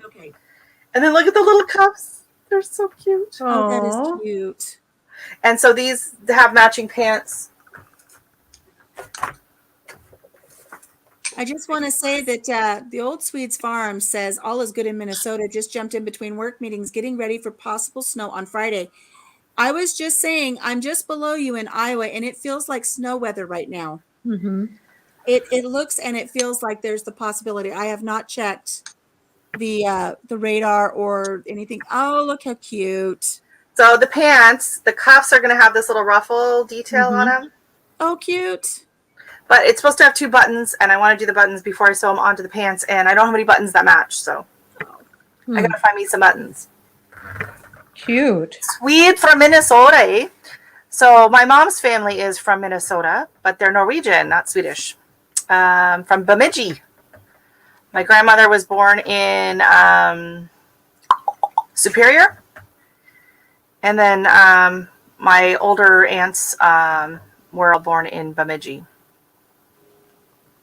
And I still have family that's there and in Dakotas. But my grandparents, my grandfather moved to Alaska because apparently Minnesota wasn't cold enough. Well, where I am, we're colder than Alaska much of the time. When we get depends on the part of Alaska. Yeah, we get that polar vortex that comes down. Yeah. And there are many days during the winter that we're colder than. Maybe we're related. Old Swede somewhere back in the. He says they don't talk like that. Oh, geez, I don't know now. I met some people there at Mayo. Don't you know? They do. Don't you know? Don't you know? They do up there at Mayo. When I was up at Mayo for my mom a lot, there was always, somebody in the elevator saying oofta or whatever. And I would catch it. But I'll tell you what I noticed the most, and it's the funniest thing because I would go back to California and tell my husband this, and he's like, no, I don't think so. And then we move out here and it's like, oh, you're right. Everybody that would come into the hospital, because I actually lived on the floor of the waiting room for the neurological ward where my mother was for 7 full weeks. 49 days I slept on the floor up there because I would not leave my mother. And everybody that came in. So what road you take to get here? Mm-hmm. Oh, you came over on the 35 and then cut over on the 3. And everybody talks about what roads they used. California's the same way. To get somewhere. Yep. Every single time. And now that we're back here, Jim's like, oh, they do. And then I catch myself saying it too. What road did you take to come over here today? Well, you can't talk about the weather. Right? So what's the weather like? Well, it's snow. It's crap. And there you go. Yeah. I remember my mom, they used to always joke that there's 3 spices in Minnesota. Salt, pepper, and ketchup. There you go. And I would probably salt, pepper, and ranch. Everybody on everything here. Margie says you should make a clothesline and take some orders for some of your pretty baby clothes. And Old Swedes, I'm just messing with you, but I really did hear some talk that way. But we have, we will have visitors down here in Iowa, and you can pick up a little bit on the accent. And when I talk to my friends in California, they tell me, oh, you've got a little bit of an accent since you moved out there. I say, well, no, I don't. Well, yeah, I do. Yeah. But you can tell, and it's just not that far, but you can tell the difference sometimes. Right. Ketchup is considered a spice there. My mild salsa is too hot for Spicy. most. Yeah, it's funny that just how different people can be with flavor and spice and heat. Like we eat quite spicy. Like I like it hot. Yeah, some people are just like, oh my god, they can't eat like a spicy chip, and you're like, right. Yeah, okay. I know. That's like my mother-in-law is probably gonna. She's not gonna live with us right away when we move up there, but she's moving with us. And eventually she'll move in with us, during that last period of her life. But she's like, we have to talk about menus because the spicy stuff is just not going to work. Oh, and it's like, yeah, and she's, we'll make something and we can't even taste the spice in it. And she's like, oh, this is hot. We're like, oh no, we're wow. Oh crap! I shouldn't have put that half a clove of garlic in there. It's funny. My daughter only complains about something being too spicy if she doesn't like it. Yeah, that's a good get out. Oh, it's too spicy. I don't like it. It's too spicy. I'm like, you just ate 3 samosas for lunch. Like this is nowhere near as spicy as that. Or she'll eat like the Korean hot ramen. Mm-hmm. Like that stuff is hot. Yes. She loves the flavor of it. And so she will, you sit there blowing your nose and drinking your glass of milk alongside it. And she will push through because it tastes good. And then sometimes I'll make something and she'll be like, I don't like it. It's too spicy. I'm like, you can't pull that one on me anymore. What's for breakfast? Scrambled eggs. Yeah, they're too spicy. On to your game, girl. So maybe my mother-in-law is doing that. Who knows? Well, that's the thing. Like some people, it's like, are they just not used to it?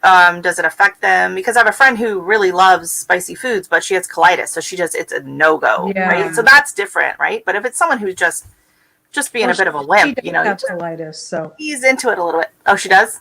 Yeah. Okay. So it probably affects her pretty good. So it affects her differently. Maybe it's not the taste of it. Maybe it's how it makes her tummy. How it feels, yeah. Right. And she has it pretty darn bad, so yeah. Yeah, that makes a difference. Mm-hmm. And I notice sometimes I don't notice it like while I'm eating it, I'm okay, but it's not like the next day. You'll Mhm. notice. Hello. Oh, yeah, that I was remember some you. spicy chili Yeah. I made yesterday.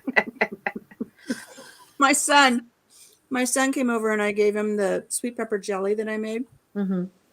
I said, here, try this. Nah, not very spicy, Mom. I said, okay. But he took a jar home. I gave him a fresh jar. He says, boy, that gets hotter over time. I said, oh, did it spice up a little bit for you? And he goes, oh, yeah. He goes, and coming out? You know, my butt was on fire. He goes, Oh, that's funny. not funny. I was giggling. Don't tell me it wasn't too hot. Right. Funny to me. And now I can't eat it. Oh. Oh, in moderation, I will. Yeah, You know you'll have to what? look into substitutes, but yeah, like boiling down a few dates and then pureeing them. Mhm. And you can also substitute like applesauce in baked goods and stuff. Mm-hmm. And I Right. had And also, from last year. if you find like a really good like all natural protein powder that's sweetened with stevia, like a nice vanilla, like I like the Way Gourmet or Vega. Oh, because you're vegan, the Vega one, Costco carries it. It's got a really nice taste, and it's the I don't vanilla. even know where there's a Costco where I live. And I don't even know. I'm sure I can oh find my it gosh, online. Order from Costco. you can though. order online. Yeah. I'll have to But look into it. yeah, there's one called Vega One, so it's a vegan line of protein powders, and they have just like their organic. I don't know if it's organic, but it's like they're all natural vanilla, and it tastes really nice because a lot of them taste like crap, but it's sweetened with all natural sweeteners with stevia, and that you can use like if I'm making a smoothie or something for my daughter, or sometimes I'm making like she loves like a green tea frap or something. So instead of having to add sugar, I just add a little bit of that and you get the sweetness and the vanilla, and then you get a punch of protein as well. So Well, I know that that's my tip of the day. Well, thank you. I do appreciate that. I've had some friends over the years. They'll say, "Well, why don't you just run to Trader Joe's and get this?" Do you realize where I live? The nearest Trader Joe's is 100 miles one way. I'm not driving Mhm. 200 miles to pick up something from Trader Joe's. Right. I don't have that. I don't have a lot of things that are available to me that, you know, a lot of my friends in the bigger areas do. Amazon. But I will see if I can do that. Yeah, now it's easier. But I mean, this was before For that sure. really became a deal. Yeah. And, you know, we have the poor driver who's here almost every day because Jim has a habit of buying everything off of Amazon, which next will be my next treat. So, but I will have to look into that. I really want to make those, but I'll have to make sure I don't overdo it. I do want to make the little peanut butter balls. I need to know how to make some Rochelle balls. Oh, I posted the link, but I think your buddy there pulled it out. Really? Well, send Because it I'm not a mod, so I can't add links. But I sent it to you on Insta. Okay. I'll send it to you on Instagram. Thank you. But it was funny. Here, I'll post it again. And you got to read what it says when I posted it. Okay. And then I think he takes it away. But I don't even see it. no, it doesn't pop up. Okay. I don't even see it. Do you see anything, Laura? Mm-mm. He's on it. All right.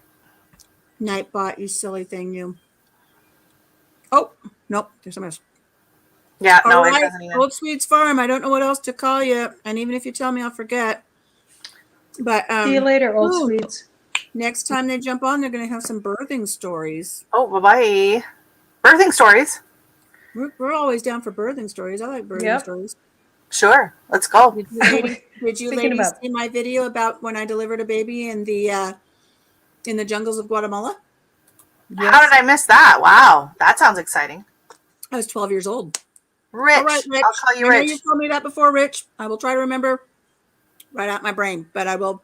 You come back anytime you tell us some birthing stories. But yeah, I delivered a baby in the jungles of Guatemala when I was 12. Wowzer. Yeah, it was pretty interesting. And you still went on to have children after that. I did. That wasn't the one that would have stopped me. It was the one that my mother delivered before that is the one that should have stopped me. It was so funny. My nephew and my sister, my little baby sister, watched me give birth to my middle child, and he was posterior, so it was a pretty dramatic birth. That's how my first one was. Yeah. That's why they couldn't get him out. And so I was arching on the table, trying to push and doing all this crazy stuff, and in a lot of pain. And my nephew turned white, and my little sister turned out wanting to deliver babies for a living. So it's amazing how two different people can take the whole birthing situation. I went through the same thing, and Jim turned green. He was the color of the walls, and they Yeah. took him out. He was going to go down for the count. Yeah. But yeah, he was posterior. He was a sunny side up. Yep. And that's just why I could not get, and I was only 16. Wow.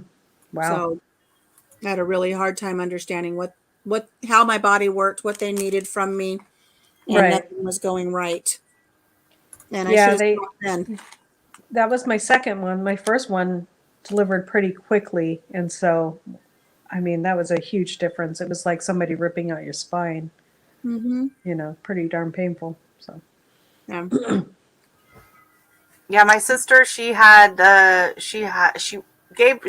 at a hospital, but she had a midwife, and she turned the baby, and my sister Okay, said Rick. that was more painful than the actual labor part. The doctor, every time I was not in a contraction, the doctor would try to rotate the baby. Yeah. And then when I had a contraction, I would roll on my side, and it would just pop the baby back where he was before. And so it took 8 hours, like I said. yeah, that was my longest. I mean, that ring of fire was lasting so long. It's like, just can you give me that little episiotomy? It's like, yeah. Yeah, no, well, So. they finally ripped me stem to stern and got that baby out, and he wasn't breathing. And I'm surprised. Yeah, I'm surprised they didn't just do a C-section. after the doctor pulled him out with forceps, and they had to work on him to revive him, then the doctor said, I should have done a C-section. It's like, gee, do you think? He came out he was breathing, but not very good. He had the cord wrapped around his neck too. So Yeah. My husband saw the doctor slip the cord around my daughter when she was coming out. Mm-hmm. He was just like, no one said anything to me at the time, right? They were just like, I think it's more common than we probably realize, and the doctors do try to. Yeah, they just They're fix it. not always up front with us. before he was fully delivered, they could tell that something was up, and they reached in and unlooped the cord. Yeah. And then had me fully deliver. So, yeah, it's just crazy. And he had We do it again. Really, And we just keep having them after all that stuff. he had that really loose neck for a long time after that. So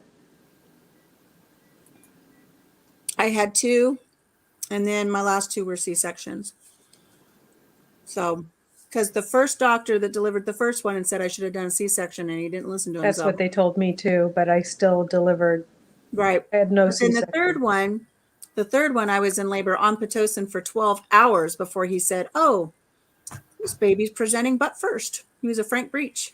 He said, you can deliver if you want. We can try to deliver. It's like, I can't get them out normal. How am I going to get them out when they're folded in half? Right.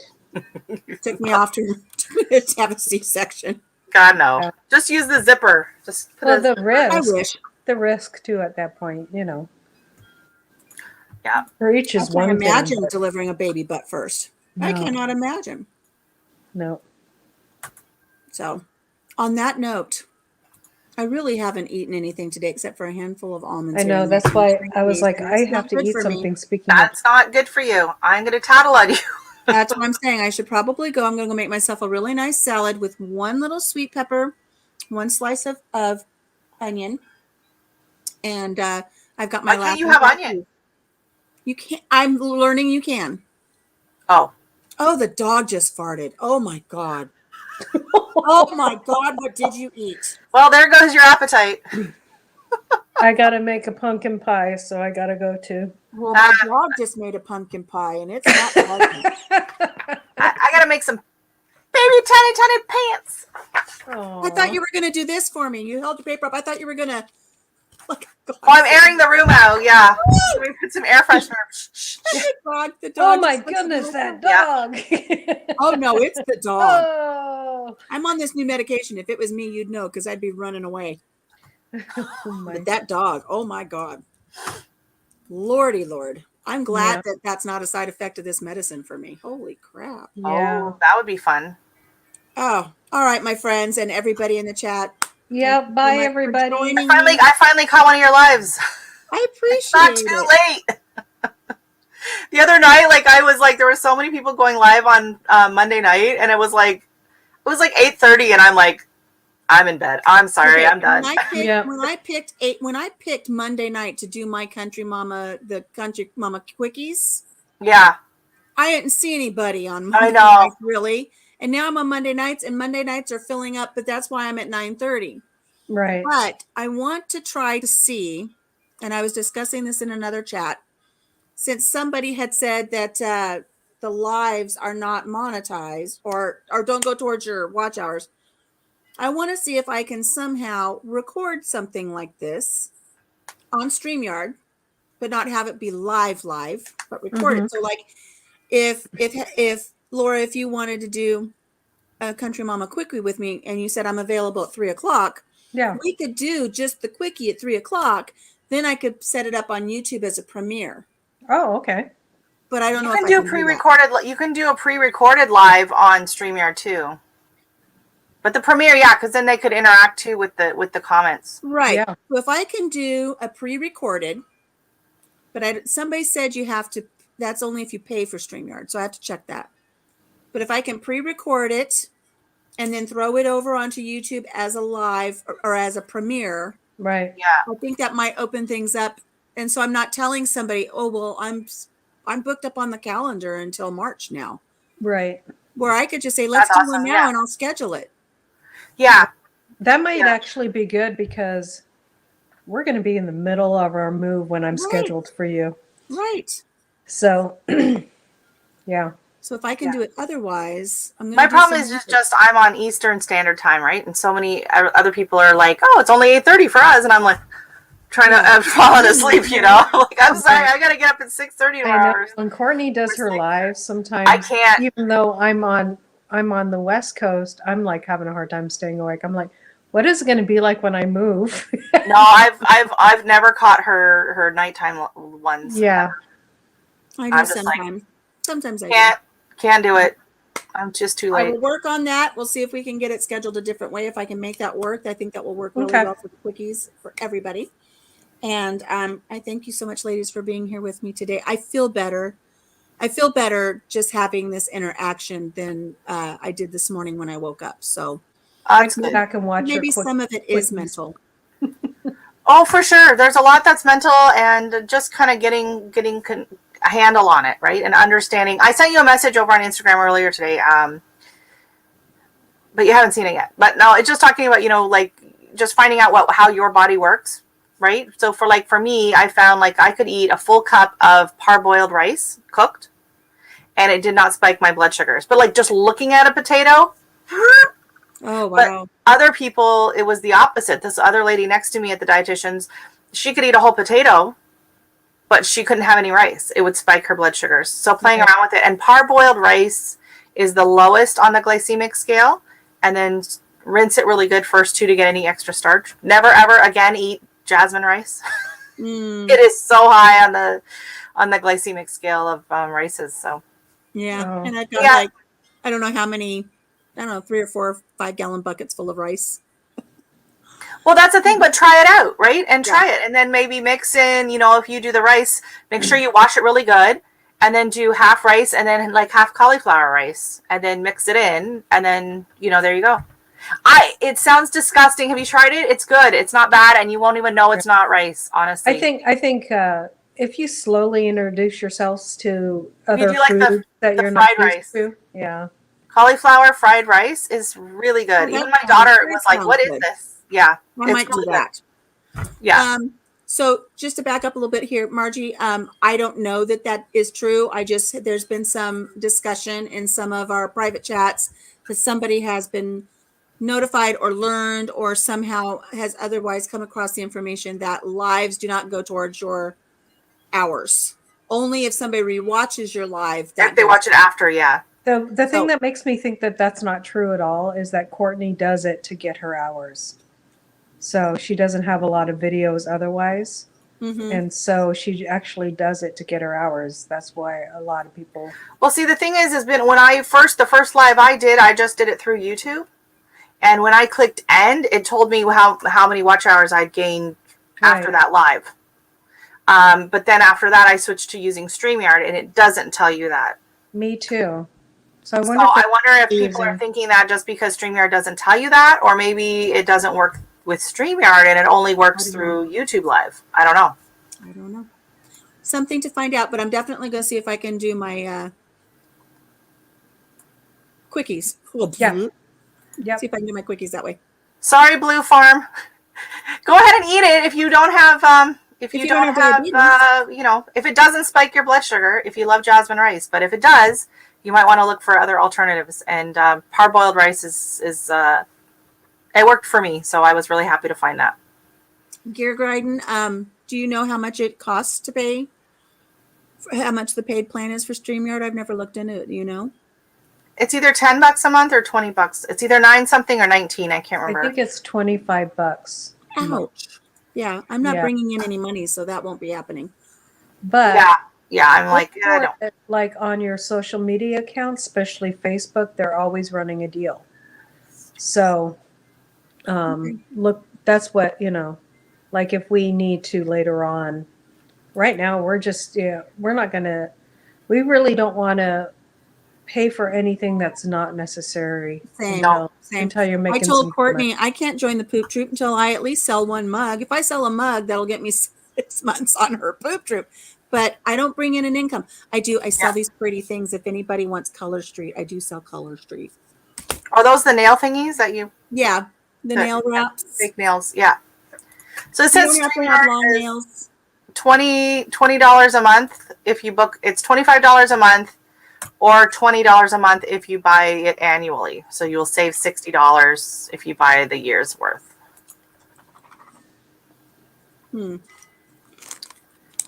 Somebody the only thing I can see that I would want on there is that it would is you can get 10 participants on the screen. Yeah. And like backgrounds, I guess the pre-recorded streams, but I don't understand the point of doing a pre-recorded stream when you could just do a premiere. I don't know. You can't do a premiere if I haven't had the interview. I have to have the interview. Oh, so you're saying just to privately film and then replay it. You just have to find a different like a something to download, right? Like a Skype another app that you can download or record what's going on your screen. Yeah, like Zoom or any of those. I don't know if Zoom you can record or something. I'll figure it out some way. That might be a good way, is Zoom. Because it was suggested one, and I just email them the questions, and then I can record asking them the questions, and they can record answering the questions, and then meld them together. That's it's a lot not the of same work. because the fact is it's a quickie, and you have to answer on the cuff. Right. Well, yeah, and it's just you're not getting the interaction and the laugh and the interact. It's like watching Ellen when she tried to do her series, her like stand up at home. Yeah. The opening, and it was so awkward and terrible because there was no audience reaction. Right. It was painful to watch. I said it defeats the purpose. No, yeah. So I'll find something though. All right, guys, I'm hurting. I'm going to eat. I might change. Yep, you better go eat because these will go so nice with my shirt. Look at that. Yeah, look at that. Now you can't change your shirt for a week. Well, what makes you think I do, anyways? I ain't got nobody like my husband and buy like 5 of the same one. That reminds me, I need to go take a shower. Ladies, thank you. Everybody in the Scott. Thank everybody in the Bye, Scott. everybody in the chat. Everybody in the chat. Thank you so much for spending time with me today. I appreciate it.